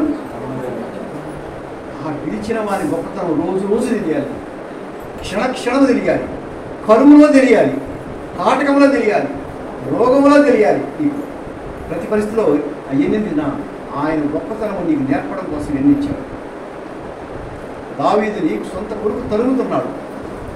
ఆ రోజు తెలిసింది. ఏమని తెలిసిన? నేను శ్రమపడ్డ యెహోవాకి ఇష్టమైతే వీళ్ళెవ్వరు నన్ను ఏం చేయలేదు. నేను సుఖపడ్డం యెహోవాకి ఇష్టమైతే వీళ్ళెవరు కూడా నాకు కష్టాలు కాలేదు. గొప్ప లెసన్. ప్రతి దాంట్లో కూడా ప్రత్యక్షత అది అక్కడ చెప్పింది. ఆయన చేసిన ఆయన కృప, ఆయన ప్రేమ ప్రత్యక్షంగా ఉంది నీకు. ప్రతి చోట కూడా ఆయన ప్రేమ నీకున్న అజ్ఞానాన్ని తీస్తూ, మోసాన్ని తీస్తూ, కాపాడుతూ నిన్ను రక్షించే ఇది రక్షణ. కాబట్టి మనకి ఏమంటారంటే ఆయన నువ్వు చేసిన పనుల వలన కాదు. నువ్వేదో గుడికి ఫ్యాన్ ఇచ్చావు, పాస్టర్ గారికి సంద ఇచ్చావు, క్రిస్మస్ బట్టలు పెట్టావు, లేకపోతే నేను ప్రతి సంవత్సరం నేను మేరీమాత గుడికి వెళ్తాను, లేకపోతే నేను అది వేళంగిని వెళ్తాను, లేకపోతే ఇవన్నీ కాదు. అదే ఒకవేళ ఇదే పాస్టర్ గారి దగ్గర సంవత్సరం అంతా ఉన్నానన్నగా అది నీ నీతి క్రియ, కానీ దేవుడి నీతి క్రియ కాదు. నువ్వు దేవుడి యందు విశ్వాసం ఉంచడమే నీతి క్రియ. ఆ రక్షకుడు ఎరగడమే నీతి క్రియ. ఆ రక్షకుని హృదయాన్ని ఎరగడమే నీతి క్రియ. ఆ రక్షకుని యొక్క మహాశక్తిని ఎరగాలి నువ్వు. ఆయన అధికారాన్ని ఎరగాలి, ఆయన పవిత్రతను ఎరగాలి, ఆయన నీతిని ఎరగాలి. నువ్వు ఎంత ఎరుగుతావో, ఎంత నడుస్తావో ఆయనతోటి నీలో ఆ రక్షణ అనుభవం అంత పెరుగుతుంది. అప్పుడు ఆయన పునశ్జన్మ సంబంధమైన స్నానం ద్వారా, అంటే బాప్తిస్మం ద్వారా. బాప్తిస్మం ఏం చేస్తున్నాడు? మనం దేవుడి ప్రభువా నేను చూశాను, నీ మహిమను చూశాను, నీ మంచితనాన్ని చూశాను, నీ కరుణ, నీ కృపను చూశాను, నేను నీతోనే ఉంటానని నీటి మీద ప్రమాణం చేసేదే బాప్తిస్మం. ఆ నీటి మీద సంఘం మీద పెద్దల మీద ప్రమాణం చేస్తాను, నేను కూడా నీతో ఉంటానయ్యా అని చెప్తాను. ఇది రెండవది. మూడవది ఏంటంటే ఎప్పుడైతే ఆ పని చేసావో పరిశుద్ధాత్మ చేత చూడు అక్కడ ఏమంటాడు? కలుగు చేయడం వలన మనము పరిశుద్ధాత్మ మనకు నూతన స్వభావం మనల్ని రక్షించాడు. ఇప్పుడు ఎప్పుడైతే నువ్వు ఆయన నా ప్రభా నువ్వు నా కొరకు చేసిన పనిని నేను నమ్ముతున్నాను. ఎందుకు ఆయన మన కొరకు ఏం చేశాడు తెలుసా? మన ప్లేస్ని ఆయన తీసుకున్నాడు. ఆయన ప్లేస్ని సిలువ అంటే అర్థం ఏంటంటే యాక్చువల్గా అది మనం ఉండాల్సిన ప్లేస్. నిజానికి మనం మనస్సాక్షి మనం పెట్టి అర్థం ముందు చూసుకుంటే మనకి దాని గురించి పెద్ద శిక్ష పడుతుంది. మనిషికి మనస్సాక్షి సాక్ష్యం. అలాంటి ఆ జీవితంలో ఉన్న మన ప్లేస్ని ఆయన తీసుకున్నాడు. ఆయన ప్లేస్ని మనకి ఇచ్చాడు. ఆయన ప్లేస్ ఏంటి? తండ్రి కుడి పార్శ్వం. మన ప్లేస్ ఏంటి? ఆ సిలువ. అది ఆయన తీసుకున్నాడు. నువ్వు రక్షించబట్టి నువ్వు నాతో కూడా పరదేశంలో ఉంటావని ఆ ప్లేస్ని మనకి ఇస్తున్నాడు. అది రక్షణ భాగ్యం. ఈ లోకంలో నువ్వు ఎన్నిసార్లు బాగైనా, ఎన్ని రోగాలు పోయినా, ఎంత ఆస్తి వచ్చినా, నీ మనవాళ్ళకి ఉద్యోగాలు వచ్చినా, నీ కూతురు పెళ్ళిళ్ళైనా ఏమైనా కానీ ఇవన్నీ కొద్ది రోజులే. ఎన్నెన్నో జాతకాలు చూసి ఎన్నెన్నో ఊర్లు తిరిగి మా చలపతి మాస్టర్ ఉన్నాడు ఉంటే ఆయన వాళ్ళ అమ్మాయికి 121 సంబంధాలు తిరిగాడు. వాళ్ళ అమ్మాయి పెరిగాడు. వాటిలోంచి శ్రేష్టమైనదాన్ని అనుకున్నాడు. పెద్ద సాము చూడు అబ్బాయి అంటున్నాడు, బాగున్నాడు, ఎంత ఇచ్చావు కాదు అంటే బాగానే చెప్పి తర్వాత ఇల్లు ఆస్తి పొలం కూడా రాశాడు. అంతా అయిన తర్వాత పెళ్ళంతా అయింది. కూతురు పుట్టింది. కూతురు పుట్టిన దగ్గర నుంచి తగాదు ఏంటంటే ఒకళ్ళు హైదరాబాద్లో పనిచేస్తారు, ఒకళ్ళు చెన్నైలో పనిచేస్తున్నారు. ఆ అమ్మాయినేమో మానేయమంటాడు, ఈయనేమో మా అమ్మాయి ఉద్యోగం మాన్నాడు. తగాదు చూసిన జాతకాలను ఏమైనాయి, వాళ్ళ ఆడపిల్ల ఎందుకు పుట్టింది, ప్రతిదీ డౌటే. ఇంకా ఆడ నుంచి ఇవన్నీ శాశ్వతం కాదు. నువ్వు ఎంత మంచి సంబంధం చేసినా మూడు పిల్లలు అనుకుంటానే ఉంటారు. నువ్వు ఎంత మంచి పని చేసినా ఉదయమే మాట్లాడుతానే చెప్పానమాట. ఏంటంటే 30 ఏళ్ళు కాపురం చేసినా భర్త జోకేసాడా నిజంగా అన్నాడా ఇవి అర్థం కాదు. ఆయన అనగా ఇంక మొహమాడుతుంది. అసలు ఆమె అర్థం కాదు. అంటే ఆమె కూడా ఇది అర్థం కాదు. ఇదిగో నీళ్ళని చెవులో పెడితే ఒక తాగాదా, చేతికిస్తే ఒక తాగాదా, ఈ పాము ముంగిసాట. కానీ ఆయన వారం కనపడి 3 ఏడుస్తుంది, ఆమె కనపడి 3 ఏడుస్తుంది. ఇది ఒక పెద్ద వ్యాపారం, ఇది ఒక అర్థం కాని పని ఇదంతా. అంటే ఇదంతా నేను చెడని చెప్పట్లేదు, ఇలా జరుగుతాయి. వీటికంటే శ్రేష్టమైన బంధం ఉంటుంది. ఏంటంటే మన రక్షకుడైన దేవుడు. తీతుకు చెప్పిన వాటి మన రక్షకుడైన దేవుడు. ఎందుకో నేను వచ్చినప్పుడు ప్రార్థన చేసినప్పుడు ఈ మాటని స్ట్రెస్ చేసి, అందుకే అంతా అదే రాస్తాను. ప్రతి చోట యేసుక్రీస్తు ప్రభు ఉంటుంది. ఈ పుస్తకంలో మటుకు ఎన్నిసార్లు రాసిన మన రక్షకుడైన ఎందుకు తెలుసా, దేవుడు అనగానే ఒక్కడే, అధిపతి ఒక్కడే, తండ్రి ఒక్కడే. నేను ఒక పేరు చెప్తే నీకు కనుక నీకు 100 పేర్లు గుర్తొస్తాయి. నేను ఈయన అయితే ఏసయ్య అంటే చెప్పాడంటే రాముడు అంటే చెప్పాడంటే భగవద్గీత ఎట్టే ఉందని 100 చెప్తా ఉండు. అలాంటి వాళ్ళకి మాట చెప్తున్నాడు మన రక్షకుడైన దేవుడు. మన రక్షకుడైన దేవుడు. ఈ విధముగా మనం రక్షించబడుతున్నాం. ఆ రక్షించబడటం వల్ల పరిశుద్ధాత్మ వల్ల మనం ఏమయ్యామంటే చూడండి, నిత్య జీవమును గురించిన నిరీక్షణ కలిగిన వారమయ్యాము. తర్వాత పెట్టేమైంది మనకి, ఎందుకంటే నేను బాగా ప్రేమించిన నా బిడ్డలకి పెళ్లి చేశాను, వాళ్ళు వెళ్ళిపోతుంటే ఏడుస్తున్నాను. కొద్ది రోజులకి మనం చనిపోతే వాళ్ళు ఏడుస్తారు. ఏది శాశ్వతంగా కనపడలేదు. ఎందుకు నేను ఎందుకు పుట్టానబ్బా, ఎందుకు పెరుగుతున్నాను, ఎందుకు ఈ జంజాటలు ఉన్నాను.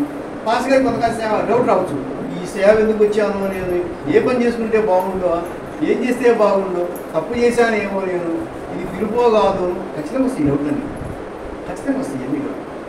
వీటన్నిటిలో కూడా మనం నిలబెట్టేది ఏం తెలిసిన, మొదటిది మన రక్షకుడైన దేవుని పిలుపు. రెండవది ఏంటంటే పరిశుద్ధాత్మ వలన మన హృదయంలో ఏమొచ్చిందంటే, నేను పిలిచింది ఈ 2 రోజులు ఏదో ఈ సంఘం పెట్టడానికి కాదు, 100 మందిని గ్యాదర్ చేయడం కోసం, నిత్య జీవము గూర్చిన నిరీక్షణ కొరకు. హల్లెలూయా. నిత్య జీవమును గూర్చిన అంటాడు. నేను ఒకడు 100 మంది పిల్లలు కలిగి వాడు సరిగా బతక్క సరిగా వాడు సమాధి చేయబడి వాడికంటే వెలుగు చూడని పిండము గతి మీరు అంటాడు. అపొస్తలుడు పౌలు అంటాడు, నేను అందరికీ బోధించి నేను భ్రష్టుడైపోతే నాకు ప్రయోజనం ఏంటి.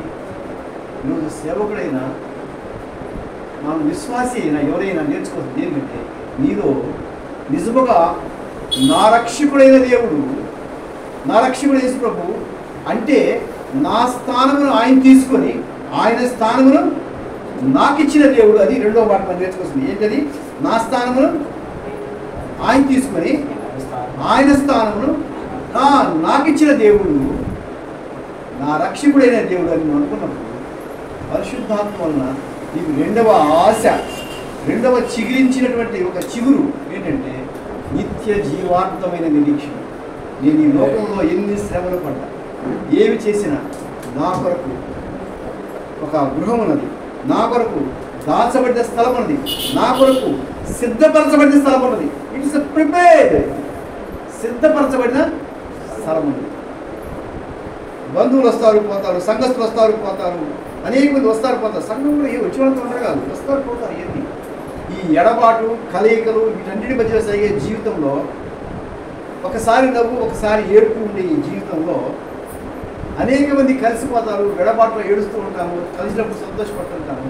వీటన్నిటి మధ్యలో ఎందుకు నా ప్రయాణం ఎటువంటి మన రక్షకుడైన దేవుని యందు నిత్య జీవమును గుర్చిన నిరీక్షణ. ఏంటది, నిత్య జీవమును గుర్చిన నిరీక్షణ. దేవుడిని పిలిచింది ఈ భార్యతో, ఈ బిడ్డలతో, ఈ 2 రోజుల కోసం కాదు.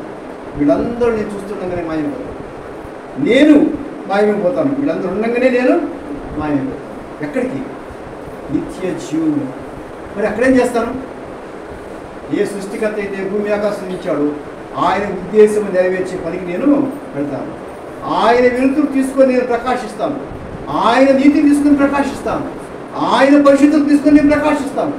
నేను ఈ వెలుగు లేని ఈ జీవితం నుంచి ప్రకాశించే జీవితము, శాశ్వత జీవము, అనంత లోకములో తండ్రి కుడి పార్శ్వమున ఆయన ఈ చేసే సృష్టిని ఆయనతో కలిసి చూసి సంతోషించే జీవితంలోకి నేను ప్రవేశిస్తున్నాను. హల్లెలూయా. అది మన నిరీక్షణ. అది తీతుకు అక్కడున్న సంఘానికి నేర్పించదు. ఇది లేకనే వాళ్ళు కొద్దిసేపు ఇది మంచి పని అనుకుంటారు, కొద్దిసేపు అది మంచి పని అనుకుంటారు. ఏది? కొద్దిసేపు గుడికి వచ్చి ప్రార్థన చేయించుకొని పాస్టర్గారితో ప్రార్థన చేయించుకుంటున్నాడు. అన్నీ అయిన తర్వాత షిరిడీకి వెళ్ళి లేకపోతే తిరుపతికి వెళ్ళి ఒక ముక్కు తీసుకొస్తే అది మంచిదే. ఆమె అడిగేది, మాస్టర్ గారు మీరు బాధపడతారు కానీ ఏమనుకోబాకండి, అందులో ఏమి చెడు ఉందని మీరు కాదన్నారు అంటుంది. ఇప్పుడు నేనేం చెప్పాలి? ఏం చెడు ఉందా? నాకేం తెలుసు, పెద్ద బస్సులు ఉన్నాయి, బాగున్నాయి, చక్కగా ఉన్నాయి, పండుగలు ఉన్నాయి, బాగున్నాయి, పోతే మళ్ళీ వచ్చి ఇంటికి ఇచ్చాము. ఇంక నేను చెడేం చెప్పేది? నాకే చెప్పాను. నేనేం చెప్పాను మా చెడు మంచిదని, నీకు దోషులు చేయమని చెప్పాను. కారణం ఏంటి? మన రక్షకుడైన దేవుడు వీటన్నిటికంటే ఉన్నతమైన వాడు, వీటన్నిటికీ సృష్టికర్త, వీటన్నిటినీ కాపాడేవాడు, నన్ను వీటి నుంచి కాపాడేవాడు అన్న నమ్మకం లేకపోవడం. రెండవది ఏంటంటే, నేను ఇప్పుడు రోగం బాగైంది, డబ్బులు వచ్చాయి, మా అమ్మాయి పెళ్ళయింది, ఇల్లు కట్టుకున్నాను, ఇవన్నీ బాగున్నాయి, కానీ నేను చనిపోతే ఎందుకు పుట్టాను, ఎందుకు చనిపోతాను, ఎక్కడుంటానన్న జ్ఞానం లేక అజ్ఞానంలో ఉండాలి. దేవుడు అంటున్నాడు, రక్షించబడితే, నువ్వు నిజముగా రక్షించబడితే అంటే రక్షకుడి గురించి నీకు తెలిసి ఉంటే, రక్షకుడిని విశ్వసించి ఉంటే, ఆయన ప్లేస్ నాకు ఇచ్చి నా ప్లేస్ని ఆయన తీసుకున్నాడు అనేది నువ్వు నీ మనోనేత్రంలో చూడగలిగితే, నీ హృదయం విశ్వసిస్తే, ఎవరికి విశ్వాసం కలగదు, దేవుడి ఇబ్బంది. పరిశుద్ధాత్మ వలన మాత్రమే ఆయన వచ్చినప్పుడు మనం అపారమైన నిరీక్షిస్తాం. ఆ నిరీక్షణ నిత్య జీవార్థమైన నిరీక్షణ మనకు. ఆ నిత్య జీవార్థమైన నిరీక్షణ వచ్చేదే మనకు పరమరక్షణ. ఈ రక్షణ ఇప్పుడు మనకి ఒకటి ఏం చేసిందంటే, పాత అజ్ఞానాన్ని కాపాడింది, పాత మోసం నుంచి కాపాడింది, పాత అసూయ నుంచి కాపాడింది, పాత ద్వేషం నుంచి కాపాడింది, దురాశల నుంచి కాపాడింది, రక్షించబడ్డాను వాటి నుంచి.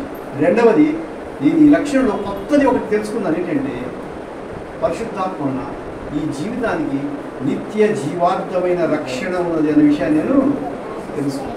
ఒకటి పోగొట్టుకున్నాను, ఒక ఊరికి వెళ్ళిపోయింది, కడగబడ్డాను. రెండవది, ఒక నూతన వస్త్రము, ఒక నూతన ముత్యము, ఒక నూతన వజ్రము, ఒక నూతన వెలుగు నాకు వచ్చింది. అదేంటంటే నిత్య జీవార్థమైన నిరీక్షణ. ఇది ఈరోజు విశ్వాసంగా మనం చూస్తాం. ఆ నిరీక్షణ లేకపోతే మనం ఎన్ని మాటలు చెప్పుకున్నా, ఎన్ని వాక్యాలు చదివినా, ఎన్ని ప్రార్థనలు చేసినా, ఎన్ని స్వస్థతలు వచ్చినా నీకు ఇక్కడ ఖాళీగానే ఉంది. ఎందుకంటే ఉపవాస ప్రార్థన చేస్తాం చాలాసార్లు. అంతకుముందు ట్రెండ్ ఉంటుంది, ఇది కూడా ట్రెండ్ ఉంటుంది. ఒకప్పుడు ట్రెండ్ ఏంటంటే, జస్ట్ ఒక 5-6 ఏళ్ళకి ముందు దాకా, 5 ఏళ్ళ 10 ఏళ్ళ ముందు దాకా ట్రెండ్ ఏంటంటే ఆన్లైన్లు తెగబెట్టేవాడు. ఎంత చిన్న కూడా ఆన్లైన్లు తెగమించేవాడు. ఇది ఏం ఆన్లైన్లో బాబు, 12 గంటల ప్రార్థన ముగిస్తారు, ఉప్మా పెడతారు, లేదా బిర్యానీ పెడతారు, ఇది ఆన్లైన్ అంటారా, ఈ ప్రార్థన అంటారు. నేను అనేవాడిని, సరే అవకాశం కదా వాక్యం చెబుతామని వెళ్ళేవాడిని. ఏదో ఉంటారు కదా, ఒక వాక్యం అవకాశం ఉంటుందని ఒక మంచి మాట చెప్పే అవకాశం కూడా వెళ్ళేవాడిని. ఆ ట్రెండ్ పోయింది. ఇప్పుడు ఆన్లైన్ ట్రెండ్ చాలా తగ్గింది. ఇప్పుడంతా 20 రోజులు, 40 రోజులు, 50 రోజులు ఈ ట్రెండ్ వచ్చింది అన్నిటికీ. అంటే ఈ తప్పని చెప్పట్లేదు,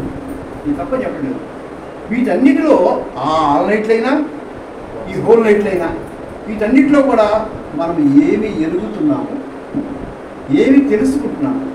ఈ ప్రార్థన తరువాత నా హృదయంలోకి ఇక్కడి నుంచి బాగా చూడండి, ఇక్కడి నుంచి ఏమి చెత్త పోయింది, ఏమి మంచి వచ్చింది.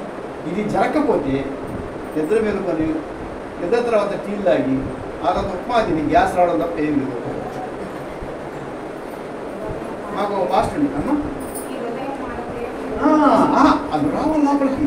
కారణం ఏంటంటే మనం ఎవరిని చూస్తున్నామంటే ప్రార్థనలో కూడా మన కష్టాలను చూస్తున్నాం, ప్రార్థనలో కూడా మన కష్టాలు చూస్తున్నాం, ప్రార్థనలో కూడా మన శత్రువు ముఖమే చూస్తున్నాం, ప్రార్థనలో కూడా మనకున్న అవసరాలను చూస్తున్నాం. అంతేగాని మన రక్షకుడిని నా స్థానమును ఆయన తీసుకొని ఆయన స్థానం నాకు ఇచ్చిన ఆ ప్లేస్ని చూడలేకపోతే నా ప్లేస్ ఏదో అదే ఎవ్రీ పత్రిక ఏదంటే నేను చెప్పే సొంత మాట 13 అధ్యాయం 10 వచ్చిన అంటాడు నా ప్లేస్ ఏదో మనకు ఇప్పుడు బలిపీఠం ఉంది అంటాడు. ఆ బలిపీఠం ఏంటంటే అక్కడికి వెళ్తే ఆయన మన నిందను భరించాడు అంటాడు. అక్కడ ఆయన తెలియకపోతే నాలో నుంచి ఆయన ఏమి తీసుకెళ్ళాడో తెలియకపోతే ఆయన ఏమి ఇస్తాడో నాకు తెలియదు. ఆయన తీసుకెళ్ళిపోయాడు అవన్నీ ఆయన తీసుకెళ్ళి ఆ అసూయను ఆ ద్వేషమును ఆ కోపమును ఆ నిందను ఆయన భరించి కొట్టబడ్డాడు. లేకపోతే ఆయన ఏం చేయలే, నాకు ఒప్పుకున్నాడు కాబట్టి ఆయన కొడుతున్నారు ఆయన్ని. మనం అది చూడగలగా అది చూసినప్పుడు నా రోజు వెళ్ళిపోయింది. ఆయన చూస్తున్నప్పుడు ఆయన రోజు నాకు వచ్చింది నిత్య జీవార్థమైన వీక్షణ వచ్చింది. అది మన రక్షకుడైన దేవుడు ప్రత్యక్షమైన మహాకృప అంటాడు. చూడండి ఇక్కడ 2వ అధ్యాయం తీతులో 11వ వచనం, 2వ అధ్యాయం 11వ వచనం. ఏలయనగా సమస్త మనుషులకు రక్షణకరమైన దేవుని కృప ప్రత్యక్షమై, రక్షణకరమైన దేవుని కృప అది దయ కనికరము ప్రేమ ప్రత్యక్షమైంది. ఏందా కనికరం అంటే నా ప్లేస్ ఆయన తీసుకోవడం, ఏందా ప్రేమ అంటే నా ప్లేస్ ఆయన తీసుకోవడం. అంటే దేవుడు చాలా ప్రేమ గలవాడు, నాకు బంగారు పొంగలు ఇచ్చాడు, ప్రేమ గలవాడు, ఇల్లు కట్టుకుంటే డబ్బులు ఇచ్చాడు, నాకు బ్యాంక్ ప్లేస్ లోన్ వచ్చింది. ఇది కాదు ప్రేమ, నీకే కాదు నీకంటే తల్లి బయటికి నీకు పెద్ద అమ్మాయి గారికి కొంచెం 1000 కోట్లు వచ్చింది, నీకు మహా వచ్చి 10 లక్షలు వచ్చింది లోన్, నీకు సపోర్ట్ కొట్టడం కాదు. ఇది అసలు కానే కాదు ప్రేమ. దేవుని ప్రేమను దీంట్లో చూస్తే నీకు దేవుని ప్రత్యక్షత రాదు, దేవుని ప్రత్యక్షత రాదు. నీకు దైవ ప్రత్యక్షత రావాలంటే ఆయన కృప అర్థం కావాలంటే ఏంటి ఆ కృప అంటే నా ప్లేస్ ఆయన తీసుకున్నాడు, నా ప్లేస్ ఆయన తీసుకున్నాడు. చూడండి ఇక్కడ ఆ మాటని చూడండి ఇక్కడ 14 ఒకసారి చూడు చదువు అంటే గట్టి చెప్పచ్చు. ఆయన సమస్తమైన దుర్నీతి నుండి మనల్ని విమోచించి సత్క్రియలందు ఆసక్తి గల ప్రజలను తన కోసము పవిత్రపరచుకొని తన సొత్తుగా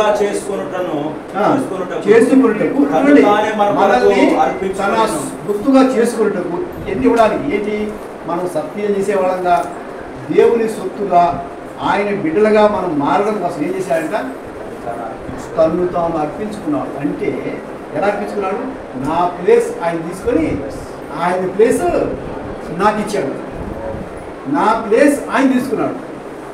కరెక్ట్గా ఆ రోడ్లో నిలబెట్టి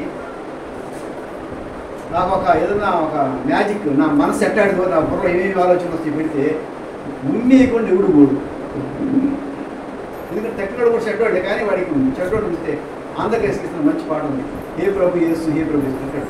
పాపము చేసిన స్త్రీని కని పాపుల కోపము మండి కదా, పాపికే పాపం ఇస్తుంది. అంతేగాని చూడండి కొందరు ఉంటారు వాళ్ళని టెక్నాలజీ పాపాల నుంచి మాట్లాడే ఎంత ఇష్టం. అదేనా అబ్బా నీకు తెలుసా ఈ మధ్య, అక్క నీకు తెలుసా ఈ మధ్య, అయ్యా నీకు తెలుసా మాస్టర్ గారు వాళ్ళ గురించి ఆయనకున్న విశ్వాసం పోయిందాకా ఆయన ఇంకొక ఒక ఆమెను చూస్తే ఆయనకి అప్పుడు దాకా మనసు పోయి కొత్త మనసు వస్తుంది. ఓ ఈమె అని జరిగింది. అట్లా మనకి పాపం ఉంది కాబట్టి మనలో పాపాలే కనపడుతున్నాయి. ఈ మధ్యకాలం నేను కనిపిస్తాను కొన్ని వాక్యాలు చెప్తున్నాను. వాడు ఎత్తుకున్న కానీ దావీదు పాప అబ్రహాము పాప మీ తప్పేం చెప్పరు. దేవుడు ఎన్నుకున్నాడు వాడిని, మంచివాళ్ళు వాళ్ళు ఏదో మంచి వాళ్ళ గురించి అంటే ఈ నోట్లే చేస్తారు రావట్లేదు. ఎంతసేపటికి దావీదు పాపం చేసిన కనుక అబ్రహాము పాపం చేసిన కనుక అసలు ఆయన పాపం చేసి భక్తులు భూములు ఎవరు కనపట్లే. ఆయన బయట ఏం జరుగుతుంది చెప్పండి. మన హృదయం ఎట్టుంది, ఆయన ఇలా ఈ ప్లేస్ ఆయన అడుగుతున్నాడు తప్పికుంటున్నాడు ఇవ్వంటే ఆయనకి ఏమన్నా ఈ ప్లేస్ ఇవ్వకుండా ఆయన చూస్తున్నాం కానీ ఈ ప్లేస్ పెట్టుకో ఆయనకి ఇవ్వాల. ఈ ప్లేస్ ఆయన తీసుకున్నాడు అన్న విషయం నమ్మట్లేదు. అందుకని ఆయన మనసు నీకు రాక గిచిగెట్లు ఆడుతున్నావు. గుడికి వచ్చినా కానీ నీకు తప్పులు తప్పులు తప్ప ఏం కనపట్లేదు. బైబిల్ చదివినా కానీ తప్పులే తప్ప నీకు కనపట్లేదు. వాక్యం చెప్పంటే వాడ పాప ఏడ పాపాలు తప్ప నీకు ఇంకేమి కనపట్లేదు. నేను చాలా మంది పాటలు ప్రశ్న దావీదు చేసినట్టు 3 పాపాలు చెప్పండి చక్కగా చెప్పాడు. దావీదు చేసిన 3 మంచి పుణ్యకార్యాలు చెప్పండి పుణ్యకార్యాలు పుణ్యకారుడు అంటానే ఉంటారు కానీ ఒకటి కూడా చెప్పట్లా. మీరు చెప్పండి ఏంటో దావీదు పుణ్యకారుడు చెప్పండి. దావీదు విశ్వాసంలో ఉన్న మంచి పనులు ఏంటి చెప్పండి. దావీదు విశ్వాసంలో మంచి పనులు అని అసలు గుర్తున్నావు ఎన్ని. అదే దావీదు పాపం సార్ నేను చెప్తే ఏంటంటే ఆయన బెస్ట్గా దొరికింది మనకి పాపం.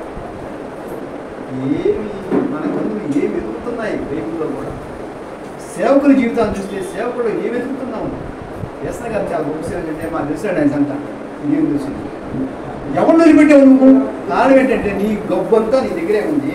నీవు ఏసై అంటున్నాడు, బాబు ఇదిగో ఈ బలిపీఠం నేను మన నిందలు నీ నిందలు భరించాను. బైబిల్లో స్పష్టంగా ఉంది.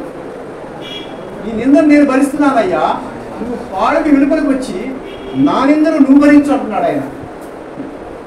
మన నిందను ఆయన మోస్తాడు, ఆయన నిందను మనం భరించాలి. ఆయన కోసం నిలబడాలి. అది లేదు. అందువల్లే మన హృదయం శుభ్రం కాలేదు. ఈరోజు మనం నేర్చుకునే వాక్యం ఏంటంటే మన రక్షకుడైన దేవుడు మనము చేసిన పనులను బట్టి కాక ఆయన ఉచితమైన కృప వలన కనికరము వలన ఆ కృప కలువరిలో ప్రత్యక్షమై మహిమకరమైనటువంటి నిరీక్షణను మనకిచ్చి జీవార్థమైన నిరీక్షణ మనకు కలిగించి నా ప్లేస్ని ఆయన తీసుకొని ఆయన ప్లేస్ని నాకు ఇచ్చాడు. అయితే ఈరోజు నువ్వు నేను చేసినట్టు ప్రభువా, అవును ప్రభు, ఈ దినము నాకు కనపడ్డా నా అసహ్యం అంతా ప్రభా ఆ శిక్షలో కనపడుతుంది, క్షమించు. రేపు నీకు కొత్త రకమైన కనిపిస్తే ఆ రోజు కూడా అప్పించు. అనుదినము. అందుకే ఏసై ఏం చెప్పేస్తా, ఏ నాటి కీడు ఆ నాటికి చాలు. ఈరోజు నీకు అన్ని గుర్తురావు. నేను ఇంత వాక్యం చెబుతున్నా ఏం చేస్తున్నా కానీ రేపు పొద్దున్నే నాలో ఏ తప్పు బయటపడుతుంది నాకే తెలియదు. ఎందుకంటే ఇది పతనమైన జీవం, దేవునికి దూరమైన బ్రతుకు. ఈ శరీరము లోకానికి అతుక్కోనుండేది. ఈ ఆత్మ దేవునికి దూరమై పాడై పతనమైంది. పరిశుద్ధాత్మ వలన మాత్రమే ఈ ఆత్మకు జ్ఞానం వస్తుంది. ఆ జ్ఞానంతోనే మనం దేవుని చూడగలం కానీ అది చూడలేము. ఈ దైవాత్మను గురించిన జ్ఞానం రావాలంటే మన కొరకు మరణించిన క్రీస్తు యేసు ఆయన నాదెంత నీకు ఇస్తున్నాను ప్రభా. జెరోమ్ అనే ఒక మహాభక్తుడు ఉన్నాడు 3వ శతాబ్దంలో. ఈరోజు కూడా ఆయన రాసిన కామెంట్ లాంటి కామెంటరీస్ లేవు. ఎక్కడైనా కొనుక్కోండి జెరోమ్ కామెంటరీ. అలాంటి గొప్ప భక్తుడు. ఆయన లాటిన్లో బైబిల్ తర్జుమా చేశాడు, అన్నీ చేశాడు. కానీ ఆయన తర్జుమా చేయడానికి కూర్చున్నప్పుడు ఆయన రాయబోతున్నప్పుడు ఒక మాట అడిగాడు, జెరోమ్ నాకు ఇవ్వాల్సింది ఇచ్చావా? నువ్వు నా గ్రంథాన్ని రాయిపోతున్నావు, నాకు ఇవ్వాల్సింది ఇచ్చావా అని అడిగాడు. ఎంతయ్యా అంత మాట అన్నావు? ఆ కేథలిక్స్ వాడు పెళ్లిగా చేస్తారు కదా, నా లైఫ్ అంతా నీకు సరెండర్ చేశాను. ఆ లైఫ్ నీదా, నేను ఇచ్చిందా అని అడిగాడు. నువ్వు ఇచ్చిందనయ్యా. మరి నువ్వు ఇచ్చింది అయ్యా నా పుస్తకాలు నీకే.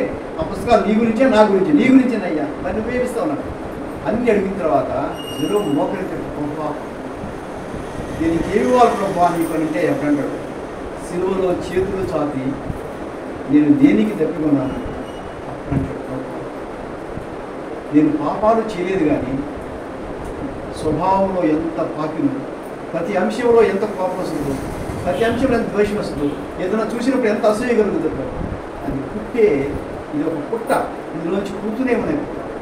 నా దోష స్వభావమును నీకు ఇస్తున్నాను. ఏమిచ్చాడు?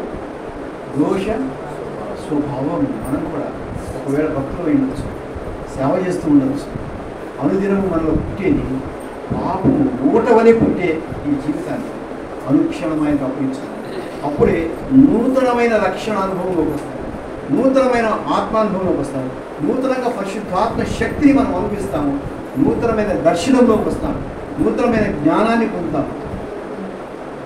ఆఖరి ఒక మాట చెప్పి నేను చెప్తాను చూడండి. ఇక్కడ 11వ వచనం 2వ అధ్యాయం ఏమంటే, అనగా మహాదేవుడు మన రక్షకుడైన యేసుక్రీస్తు మహిమ యొక్క ప్రత్యక్షత కొరకు ఎదురు చూస్తూ ఈ లోకంలో స్వస్థబుద్ధితోనూ నీతితోనూ భక్తితోనూ బ్రతుకుచుండవలెనని మనకు బోధించుచున్నది. నిత్య జీవము కోసం చూడమే కాదు, ఇంకొకటి కూడా ఎదురు చూడాలి. ఏంటంటే ఆయన రాకడ కొరకు నిత్యము ఎదురు చూస్తే వాళ్ళు ఉండాలి. ఆయన వాళ్ళు ఎదురు చూస్తున్నామంటే ఆయన వచ్చినప్పుడు నీతితోనూ భక్తితోనూ మంచితనముతో ఈరోజు మనం అంటే ఎట్లా వస్తే మనకైంది, ఈరోజు నాలో ఉన్న చెడు ఆయనకు అప్పగించి పుడుతుంది. తెల్లారి వేస్తే మనకు పుట్టే చెడు బాగా మాట్లాడుకుంటాం. సాయంత్రం ఇంటికి వెళ్ళిన తర్వాత ఏదో మావిడ పెడితే నేను పెడతాను, ఆమె అందరి కోసం దిగరాదంటది. ఇంకోటి ఇది డ్రామా జరుగుతూనే ఉంటుంది. దీంట్లో కలుషితం అవుతూ ఉంటుంది, ఏదో ఒకటి అవుతూనే ఉంటుంది మనకి. అశాంతి వస్తూనే ఉంటుంది. అయితే అందిన ప్రార్థనలో మనం ప్రభువా ఈ లోకంలో ఎందుకంటే నేను సాధించేది ఏం లేదు, ఈ లోకమే కల్లోలం, అయితే నీ నెమ్మది నాకు ఇస్తున్నావు కనుక నా కల్లోలాన్ని నీకు ఇస్తున్నాను, నా కలవరాన్ని నీకు ఇస్తున్నాను అన్నప్పుడు ఎవరి మీద కోపం వచ్చిందో వాళ్ళ నిర్ణయం కలిగింది, వాళ్ళ నిర్ణయం కలిగింది. అట్లా ఎందుకని వచ్చింది? నా కలవరాన్ని ఆయనకి ఇచ్చాను కనుక ఆయన ప్రేమ నాకు ఇచ్చాను, నా అశాంతి నాకు ఇచ్చాను కనుక ఆయన శాంతి నాకు ఇచ్చాను. నేను ఇవ్వకుండా ఆ కోపాన్ని అట్టే పెట్టుకొని అసూయని అట్టే పెట్టుకొని టైం రాని వీడి సంగతి తెలుస్తూ అనుకుంటా ప్రార్థన చేస్తానే ఉన్నాను. నా కలవరం నాలో స్టాక్ పెరుగుతూనే ఉంది. అది అది భార్య భర్తలైనా కానీ బిడ్డలైనా కానీ సంఘమైనా ఏదైనా కానీ ముఖ్యంగా ఎట్లాడే ఎక్కువ పదవి భార్య భర్తలకే 10 ఏళ్ల తర్వాత తగాలు వేసినప్పుడు పెళ్ళి రోజు ఏమన్నా ఉద్దేశం ఉంటుంది మనం మర్చిపోయి మర్చిపోతుంది. అది రికార్డ్, అది ఏం లేదు, స్విచ్ తప్పితే టక్ టక్ టక్ పెట్టుకుంటుంది. అదే మనం 100 రూపాయలు ఇచ్చాడు ఇప్పుడు ఇచ్చామండి, అది కూడా తీసుకోండి. భర్త కూడా అదే కాదు, భర్త కూడా అంతే. అడిగిన ఆవేశం ఇచ్చిందంటే ఇప్పుడు మరి భార్యకైతే ఈయన మాటే గుర్తొస్తుంది, భర్తకైతే వాళ్ళ అమ్మాయి వాళ్ళ నాయన మాట కూడా గుర్తొస్తుంది. ఈ నాన్నప్పుడు ఏమన్నాడు, మీ మామ ఏమన్నాడు నాకు అని ఆడగలుగుతాడు. కాబట్టి మనం ఇంత స్టాక్ పెట్టుకొని కాదు, ఈ బాధలు ఉంటాయి. బిట్టర్నెస్ అంటే చేదు అనుభవం అనేది ఈ జీవితంలో ఒక భాగం, దుఃఖం అనేది ఈ జీవితంలో ఒక భాగం.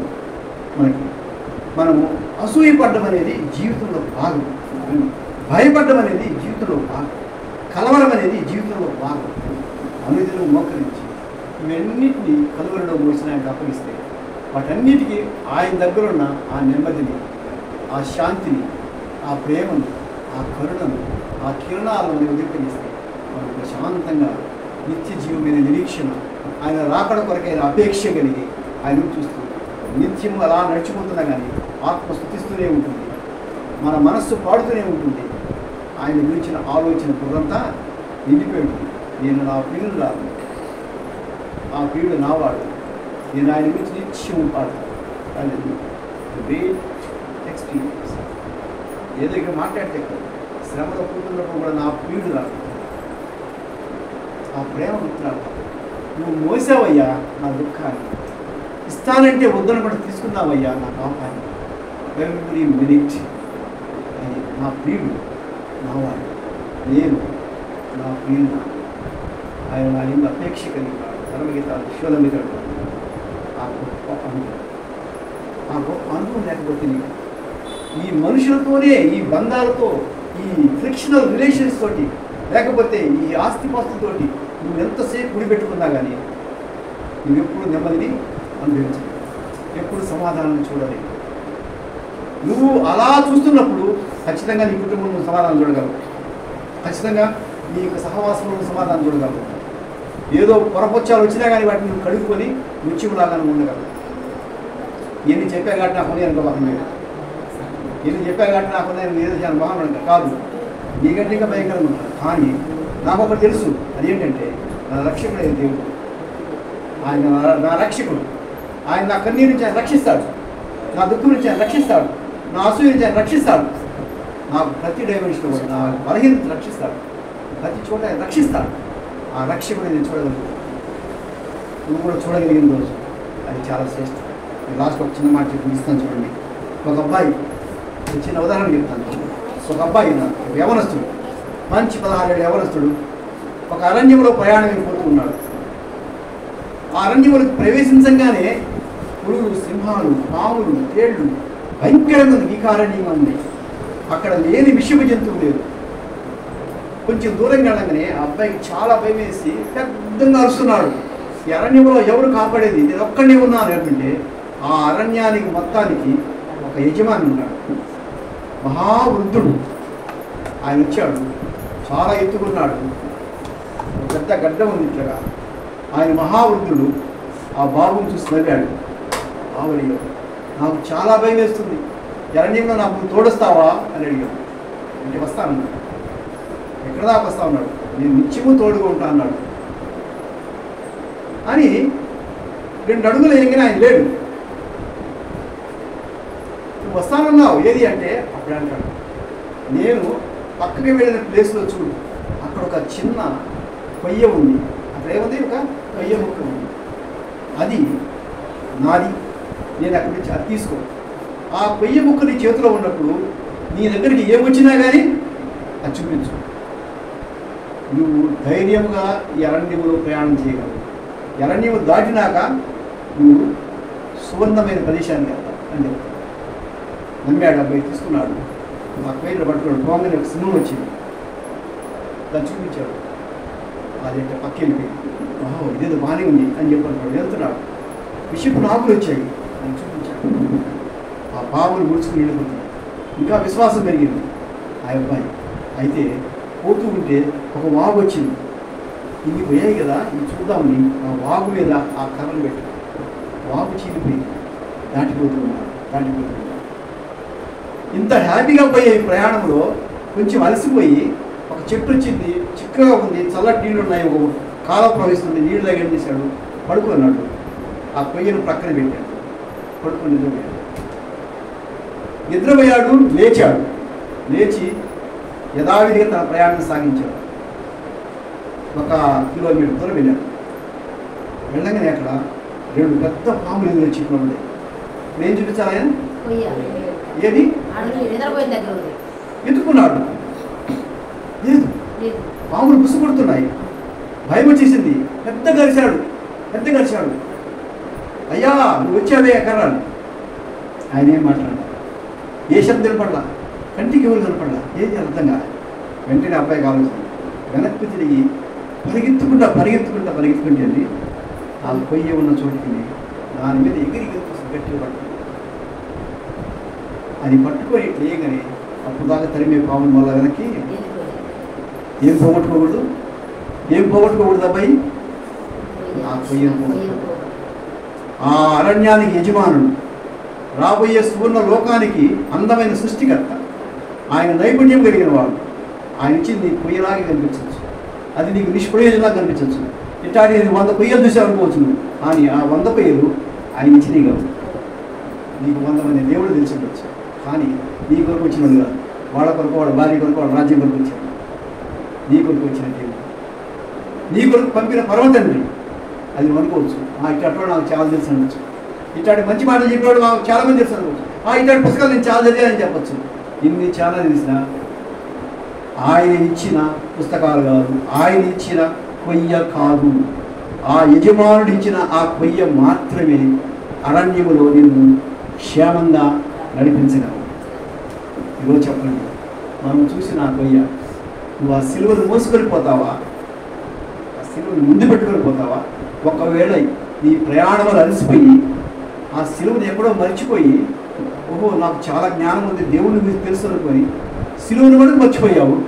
నీకు వాక్యాలు గుర్తున్నాయి, సంఘాలు గుర్తున్నాయి, పెద్ద పెద్ద భక్తులు గుర్తున్నారు, భక్తులు చెప్పిన వాక్యాలు గుర్తున్నాయి, కానీ సిలువను మటుకు మర్చిపోయావు. అందుకనే నేను తరిమే పాములు, నిన్ను భయపెట్టే సినిమాలు భయపడి తిరుగుతున్నావు. గుర్తు చేసుకో, ఎక్కడో మర్చిపోయావు నీ పోయావు. పరిగెత్తు, తిరిగి రా, మోకరించు, ఆయన వైపు చూడు. ప్రభువా, నన్ను మోసిన ఆ కొయ్య, నాకు నీతినిచ్చిన ఆ కొయ్య ఎక్కడయ్యా, ఎక్కడ నేను ఎదుగుతున్నాను, నాకిమ్మని. అదే శోధన పెట్టి ప్రార్థన. వీడిని పోగొట్టుకున్నప్పుడు కలవరపడి పట్టణంలో దిగుతుంది. ఆమె పట్టణంలో కాపర్లు కొడుతున్నారు, కాపర్లు ఎగతాళి చేస్తున్నారు. ఆమె నా ప్రియుడు చూసావా, నా ప్రియుడు తెలుసా, ఆయన దౌడవద్దు, ఆయన రక్తం అన్నీ తెలుసు, కానీ ప్రియుడు మటుకు లేడు. ప్రియుడు వర్ణం తెలుసు, ఎలాంటి వాడు తెలుసు, ప్రియుడు లేడు. ఆమె అంటుంది, అలా బయటికి వెళ్ళింది, పట్టణం విడిచి వెళ్ళింది. నా ప్రియుడు కనపడంగానే గట్టిగా పెట్టుకొని నా తల్లి ఇంటికి తీసుకెళ్ళారు. ఈరోజు ఆ ప్రియుడు పోగొట్టుకొని మళ్ళా పొందాం. ఒకవేళ ప్రియుడే తెలియకపోతే, నన్ను మోసిన దేవా, నీ సొత్తు అవ్వడం కోసం, నీ సొత్తుగా మారడం కోసం నా స్థానము, నా ప్లేస్ని తీసుకున్న దేవా, నీకు వందనాలు. నేను నా పాపాన్ని, నా హృదయాన్ని నీకు ఇస్తున్నాను, నాలో ఉన్న ప్రతి విధమైనటువంటి కీడును నీకు ఇస్తున్నాను ప్రభు అని మనం అడిగి ఆ మనశ్శాంతిని, ఆ సంతోషాన్ని పొందుతాం. క్రీస్తు సంఘంలో అన్నీ తెలుసు, కానీ వాళ్ళకి మన రక్షకుడైన దేవుడు అన్న విషయం తెలియదు. అందుకే 6 సార్లు ఆ 3 అధ్యాయాలు మన రక్షకుడైన దేవుడి యొక్క మహిమల గురించి చెప్తూ ఉన్నాడు. ఈరోజు మనం 2 మాటలే నేర్చుకున్నాం. ఈ మాటలు మనకు ఆశీర్వాదంగా ఉండేది ప్రార్థన చేసుకున్నాం. దయచేసి అందరం కళ్ళు మూసుకున్నాం. చెప్పిన మాటలు బట్టి మన హృదయాన్ని ప్రభావం అప్పగిస్తున్నాం. మన రక్షకుడైన దేవుడు ఆయన కేవలం రోగాలు రక్షించేవాడు కాదు, ఆయన కేవలం మనకి కోరికలు తీర్చేవాడు కాదు, ఈ ప్రాణాత్మ దేహంలో ఇహపరమంలో కాపాడే దేవుడు, మనకు నిరీక్షణ శుభప్రదమైన నిరీక్షణ ఇచ్చే దేవుడు, నిత్య జీవార్థమైన రక్షణ ఇచ్చే దేవుడు. అంతేకాదు మన కొరకు రానున్న రారాజు, మహిమ కలిగిన రాజు మేఘారుడై వచ్చేవాడు, నా కొరకు సమస్తం సిద్ధపరిచి ఆ మహిమ లోకంలో నాకు ఒక స్థానం ఇచ్చే దేవుడు. Thank you lord Jesus. ఒకవేళ ఆయన తెలియకపోతే ఈరోజు తెలుసుకున్నట్టుగా నా బదులు మరణించిన దేవా, నా ప్లేస్ని తీసుకున్న దేవా, నీ వందనాలు. ఈ ప్లేస్ నాకు ఇవ్వండి, నాలో ఉన్న ప్రతి బాధను నీకు ఇస్తున్నాను. నా రక్షకుడవై నా జీవితం రండి ప్రభువా, నేను విశ్వసించి వస్తున్నాను ప్రభువా. ఈ మాటలు జ్ఞాపకం చేసుకుంటూ మనం ప్రార్థన చేసుకుంటాను. ప్రభామేడ ప్రేమ కలిగిన రాజా, మీకు వందనాలు. మా మధ్య తండ్రి మాట్లాడి మా హృదయములు పలుకరించి మీ ప్రేమ తొలకరింపులు, మీ వాక్యము చిలకరింపు మా మీద ఉంచినందుకు మీకు వందనాలు ప్రభా. నరుని మధురమైన మాటలు కానీ జ్ఞాన వచనములు కానీ రక్షించు. పరిశుద్ధాత్మ వాక్కులు మాత్రమే, మీ మూఢత్వాన్ని మాత్రమే హృదయం పిలగొట్టి ఉండగా ప్రభా, మా హృదయాలను ప్రభా మీరు కదిలించి మీ రక్షణార్థమైన స్వార్థతను నింపి మీ రక్షణ నడిపించమంటే ఈ రాసుని ప్రారంభించిన ఈ పరిచయం అది బలమై, అది తండ్రి మీ కృపలో నిలిచేదై ముందుకు సహాయం చేయండి. ఈ లాసుని ప్రభా పిలుపు మీరు స్థిరపరచండి. పిలిచిన వాడు నమ్మదగిన వాడు అన్న విషయాన్ని పెట్టండి.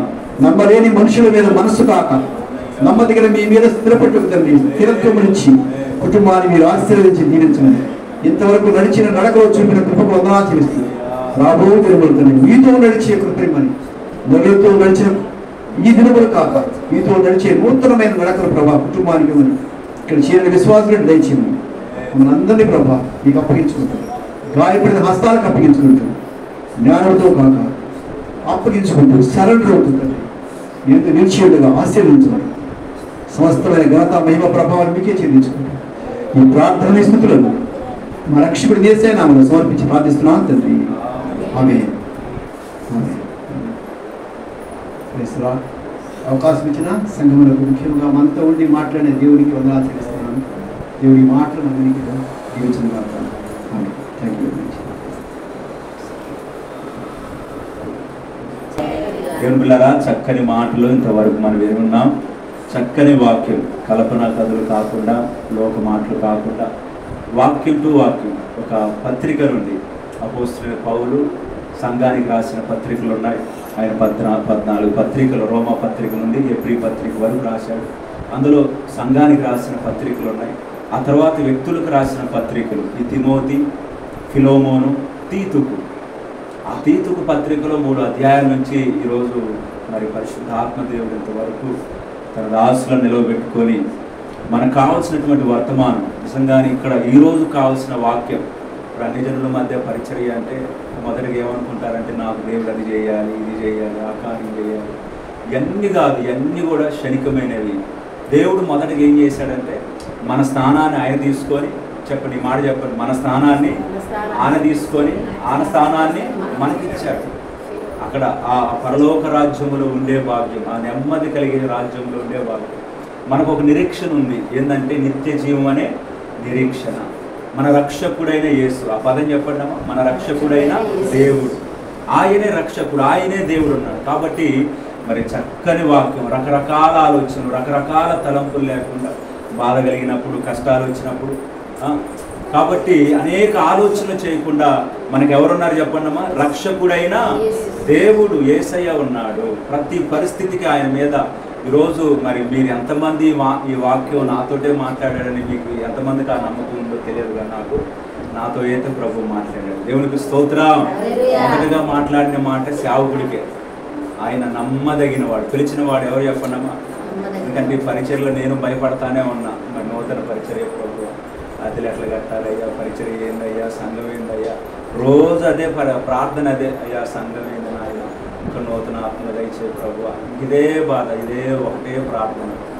కానీ ఈరోజు దేవుడు ఏమని మాట్లాడాడంటే, పిలిచిన దేవుడు నమ్మదగిన దేవుడు. అది ఇంకా ఆ పిలుపుని బట్టి దాన్ని స్థిరపరచుకొని ఇవన్నీ కాకుండా దేవుళ్ళు ఇంకా ఏదైనా ఉంటే తీసేసుకొని, ఇదిగో దేవుడికి మనం ఏమిస్తామంటే ఏది ఇచ్చినా కానీ అది ఆయనదే కదా, అదొక అద్భుతమైన మాట. ఏది ఇచ్చినా కానీ అది ఆయనదే కాబట్టి ఇంకేం ఇయ్యలేం కాబట్టి మనలో ఇంకేమున్నాయో అవి ఇచ్చేసి ఆయన కృపను పొందుకోవడం. దేవుడి స్తోత్ర. మనలో ఇంకేది ఉందో అది ఇచ్చేసి ఆయన కృపను పట్టుకొని ఆయన ప్రేమ ద్వారా ఆ నిరీక్షణ కోసము, ఆ నిత్య జీవాని కోసము నిరీక్షణ కలిగి మన ముందు కొనసాగుతున్నాయి. దేవుని బిడ్డలారా, నేను ఎప్పుడో మాట చెబుతాను, మనకి ఏమి ఉన్నా లేకపోయినా కోట్ల రూపాయలు విలువ చేసి ఒక రక్షణను మనం సంపాదించుకోవాలి. ఏందమ్మా? రక్షణ. కాబట్టి ఇంతవరకు దేవాది దేవుడు అద్భుతమైన మాటలండి, మంచి శ్రేష్టమైన బోధ. ఇందాకలా హితబోధ నేను చెప్తానని సంఘానికి హితబోధ అంటాడు చూడు, అలాంటి హితబోధ ఆరోగ్యకరమైన మంచి మాటలు ఈరోజు మనం వినడానికి దేవుడు కృప చూపించాడు. ఒకసారి దగ్గరగా చప్పట్లు కొట్టి దేవుని నామాన్ని మహిమపడతాం. మరొకసారి సంఘం తరఫున సార్ గారికి ప్రత్యేక వందనాలు. దేవునికి మహిమ. మాటలు మనకి ప్రతి శుక్రవారము ఉపవాస ప్రార్థన జరుగుతూ ఉంది. ప్రతి శుక్రవారం ఉదయం పగలు ప్రభు యొక్క సన్నిధానంలో మనందరికీ తెలుసు 11 గంటలకి లేదా 11:30 కల్లా మనం కూడుకుంటున్నాం. గుర్తుపెట్టుకోండి, ప్రతి శుక్రవారం రండి. రెండోది, ప్రతిరోజు రాత్రి ఇక్కడ ప్రార్థన జరుగుతూ ఉంది. ప్రభు యొక్క సన్నిధిలో మేము కలిసి ప్రార్థన చేస్తున్నాం. మీరు ఎవరైనా పాల్గొనాలని ఆసక్తి ఉంటే రండి. కలిసి మనం అనేక అంశాల కోసం, దేవుని దేశం కొరకు, అనేక కుటుంబాల కోసం ప్రార్థన చేద్దాం. రెండోది, 40 దినాల ఉపవాస ప్రార్థనలు అక్టోబర్ 14వ తారీఖు ముగింపుకుంటుంది. దానికోసం కూడా ప్రార్థన చేయండి. దేవుడు మహిమకరంగా జరిగించాలని, ఈ లోపల దేవుడు ఒక్కొక్క రోజు క్షేమకరంగా ప్రభు సన్నిధిలో ముందుకెళ్ళడానికి ప్రభు కృపను బట్టి మీరు కూడా ప్రార్థన చేయండి. రెండవది, సార్ గారి కోసం కూడా ప్రార్థన చేయండి. సంసో సార్ గారి మేడం కోసం, వారి పిల్లల కోసం, వారి కుటుంబం కోసం, వారు చేస్తున్న ప్రతి జాబులోను, మేడం గారు చేస్తున్న టీచింగ్లోను, ప్రతి విషయంలోనూ దేవుడు తోడే ఉండాలని మరి భాస్కర్ గారి సార్ గారి గురించి కూడా ప్రార్థన చేద్దాం. ఇలాగన మరి సంతోషం వారు కూడా రావటం, అందరం కలిసి ప్రార్థన చేద్దాం. చివరి ప్రార్థన మరి కళ్ళు మూసుకున్నట్లయితే ఆశీర్వాదం సార్ గారు ఇస్తారు. చివరి ప్రార్థన మనము కళ్ళు మూసుకుందాం. చివరి ప్రార్థన అందరం కూడా కలిసి ప్రార్థన చేద్దాం. ఎత్తబడ్డ కానుకల కోసం, అదేవిధంగా మరి ఇంతవరకు వాక్యము ద్వారా కూడా ప్రభు మాట్లాడున్నారు. ఇదిగో మనం అనుకుంటాం కదా, ప్రభు దగ్గరకు వచ్చి మరి ఆ మార్గము ఈ మార్గము, యేసు ప్రభువు కూడా ఏదో ఒక అవకాశాన్ని ఇచ్చి అన్ని మార్గాలు చూస్తూ ఉంటాం. లేదు, సమస్త దుర్నీతి నుండి, సమస్త భోగముల నుండి, సమస్త మోసము నుండి, వాటిలో నుంచి ప్రభు మనల్ని విడిపించి ఆయన రక్షించున్నాడు కనుక దేవుని బిడ్డలారా, ఆయన ప్రేమ ప్రత్యక్షమైనప్పుడు మనల్ని నీతిమంతులుగా చేస్తున్నాడు. పరిశుద్ధాత్మ దేవుని ద్వారా మనం రక్షించబడి ఉన్నాం. ఇదిగో ఆ రక్షణ ద్వారా ఇప్పుడు మనం ఆ పరిశుద్ధాత్మ ద్వారా మనం ఏం చేయబడాలంటే ఆ యొక్క నిత్య జీవానికి నిరీక్షణ కలిగి ఉండాలి. కాబట్టి దేవుని బిడ్డలారా, ఈ వాక్యము ద్వారా ఈ రోజు జరిగిన ఈ పునరుద్ధాన ఆదివారపు ఆరాధన ద్వారా ప్రభు మనతో ఏం మాట్లాడున్నాడు, ఏమని దేవుడు మనం దర్శించున్నాడు. అయ్యా, నా స్థానాన్ని నువ్వు తీసుకున్నావు ప్రభువా, నీ స్థానాన్ని నాకు ఇచ్చావయ్యా. ఇదిగో నేను బలహీనున్నయ్యా, నువ్వు బలవంతుడు అయ్యిండు కూడా నా కోసం బలహీనుడు అయ్యావయ్యా. అయ్యా, నేను దారిద్రున్నయ్యా, నా కోసం నువ్వు అయ్యా ప్రభు దారిద్రుడిగా ఈ లోకానికి వచ్చావు. అయ్యా ప్రభు, నేను ఫలానా స్థితిలో ఉన్నాను తండ్రి. అయ్యా ప్రభు, నీవు నా శిక్షను భరించావు, నా స్థానాన్ని భరించావు తండ్రి, నా కోసం సిలువను భరించావు ప్రభు. ఈరోజు ఒక స్పష్టమైన అయ్యా అవగాహన నిన్ను గురించి మీరు నాకు ఇచ్చినందుకు ఏమన్నారు ప్రభు. అయ్యా, నిన్ను గురించిన ఒక స్పష్టమైన అయ్యా అవగాహన మీరు కల్పించినందుకు వందనాలు. నీ కృప ద్వారా నన్ను నీతిమంతునిగా చేశావయ్యా, నీ కృప ద్వారా రక్షించావు తండ్రి, నీకు వందనాలు ప్రభు అంటూ కలిసి ప్రార్థన చేద్దాం. కలిసి ప్రార్థన చేద్దాం. మహోన్నతుడా, నీకు వందనాలు, స్తోత్రాలు, స్తోత్రాలు తండ్రి. ఇంతవరకు మాతో మీరు మాట్లాడిన ప్రతి మాటను బట్టి నీకు వందనాలయ్యా. మీ దాసులు సంసార గారిని మీరు నిలవబెట్టుకొని వాడుకొని అయ్యా ఈ నూతన పరిచర్యకు, ఈ ప్రాంత ప్రజలకు నాయన ఈ సంఘానికి కావలసిన వాక్యాన్ని మీరు అందించినందుకే మీ నామాన్ని మహిమపరుస్తున్నామయ్యా. పరిశుద్ధాత్ముడ నీకు తెలుసయ్యా. అయ్యా, మీ దాసులు అందుకనే ఏ మాట కావాలో ఆ మాట ద్వారానే, ఆ వాక్యము ద్వారానే మీరు మాట్లాడి బలపరిచినందుకు వందనాలు తండ్రి. సంఘాన్ని జ్ఞాపకం చేసుకో అయ్యా. ఈ ప్రాంతం నూతన పరిచర్య నీ బిడ్డలు నాయనా అయ్యా, నేను విశ్వసించి నీ దగ్గరకు వస్తున్నారయ్యా. నీలో స్థిరులుగా ఉండాలయ్యా, కదలని వారిగా ఉండాలయ్యా. నీ కృప యందు నిత్యమైన నమ్మకం కావాలి ప్రభు. అటు ఇటు చూసే చంచల హృదయం వద్దు నాయన ప్రభు, రెండు మనసులు వద్దు నాయన. నీ వైపు చూస్తూ, సిలువ వైపు చూస్తూ విశ్వాసమునకు కర్తయు దానిని కొనసాగించువాడైనా నీ వైపు చూస్తూ ఈ విశ్వాసాన్ని అయ్యా ముందుకు తీసుకెళ్ళడానికి సహాయం చేయి. బిడ్డలను దీవించాయా. ఇంతవరకు ఓపికగా కూర్చున్నారు, ఇందులో కూడా బలహీనలు ఉన్నారు, వారిని స్వస్థపరచండి, ఆరోగ్యము దయచే. పెద్దలున్నారు, వారికి అయ్యా నీ కృప ద్వారా ముట్టండి, స్వస్థపరచండి అయ్యా. అయ్యా విత్తన కానుకలను బట్టి నీకు వందనాలు అయ్యా. వారికి కలిగి ఉన్నది ఇచ్చి ఉన్నారు ప్రభువా. సమృద్ధిగా నీ బిడ్డలకు ఆ దీవెన కలుగునుగాక అయ్యా, ఆ దీవెన కలుగునుగాక. మీరు ఇచ్చిన దాంట్లో నుంచి కొంత ఇచ్చారు ప్రభువా, దీవించయ్యా, ఆశీర్వదించు ప్రభువా. ఆయన పరిచర్య అంతటిని జ్ఞాపకం చేసుకో. ప్రతి శుక్రవారం జరుగుతున్న అయా ఉపవాస ప్రార్థనపై నీ కృప ఉంచు అయ్యా ప్రభు. ప్రతిరోజు జరుగుతున్న కూడికపై కూడా నీ సన్నిధి ఉంచు. ఈ 40 దినాలు కూడా అయ్యా 16 రోజులను నడిపించున్నారు. ఈ 17వ రోజు కూడా నీ కృపలు ఇలాగ తీసుకెళ్తున్నందుకు వందనాలు. ఈ దినమంతా ఈ వారమంతా కాపాడి నీ కృపలో మరొక పునరుద్ధరణ ఆదివారపు ఆరాధనలో ఇలా కలుసుకోవడానికి కృప చూపించండి అయ్యా. ఈ రోజు ప్రత్యేకంగా వాక్యం అందించిన సంసం సార్ గారిని బట్టి, మేడం గారిని బట్టి, వారికి ఇచ్చిన పిల్లల కుటుంబం సమస్తాన్ని బట్టి ప్రార్థన చేస్తున్నా. వారిని ఇంకా బహుబలముగా అనేక చోట్ల అయ్యా వితవాక్యాన్ని అందించే అయ్యా మీ సేవకుడుగా వాడుకుందురుగాక నాయన. ప్రభు సార్ గారి ప్రయాణంలోను సేవలోను అన్ని విధాలు కృప చూపించండి. వారితో పాటు వచ్చిన భాస్కర్ రావు సార్ గారిని బట్టి కూడా వందనాలు. వారిని కూడా దీవించండి, వారి కుటుంబాన్ని దీవించండి. అందరిని మీ చేతులకు అప్పగించుకుంటూ ఈ పరిచర్ను అయ్యా మీ చేతులకు అప్పగించుకుంటూ యేసు నామములో అడిగి వేడుకుంటూ ప్రార్థిస్తున్నాము తండ్రి, ఆమేన్. ఆశీర్వాదం సార్.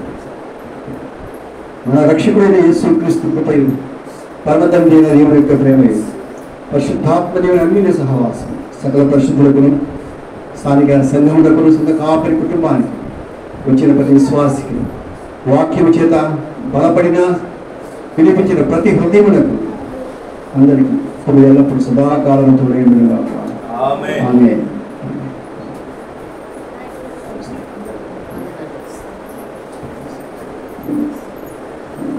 త్వరగా ఎవరన్నా ప్రార్థన చేసుకుంటే రండి.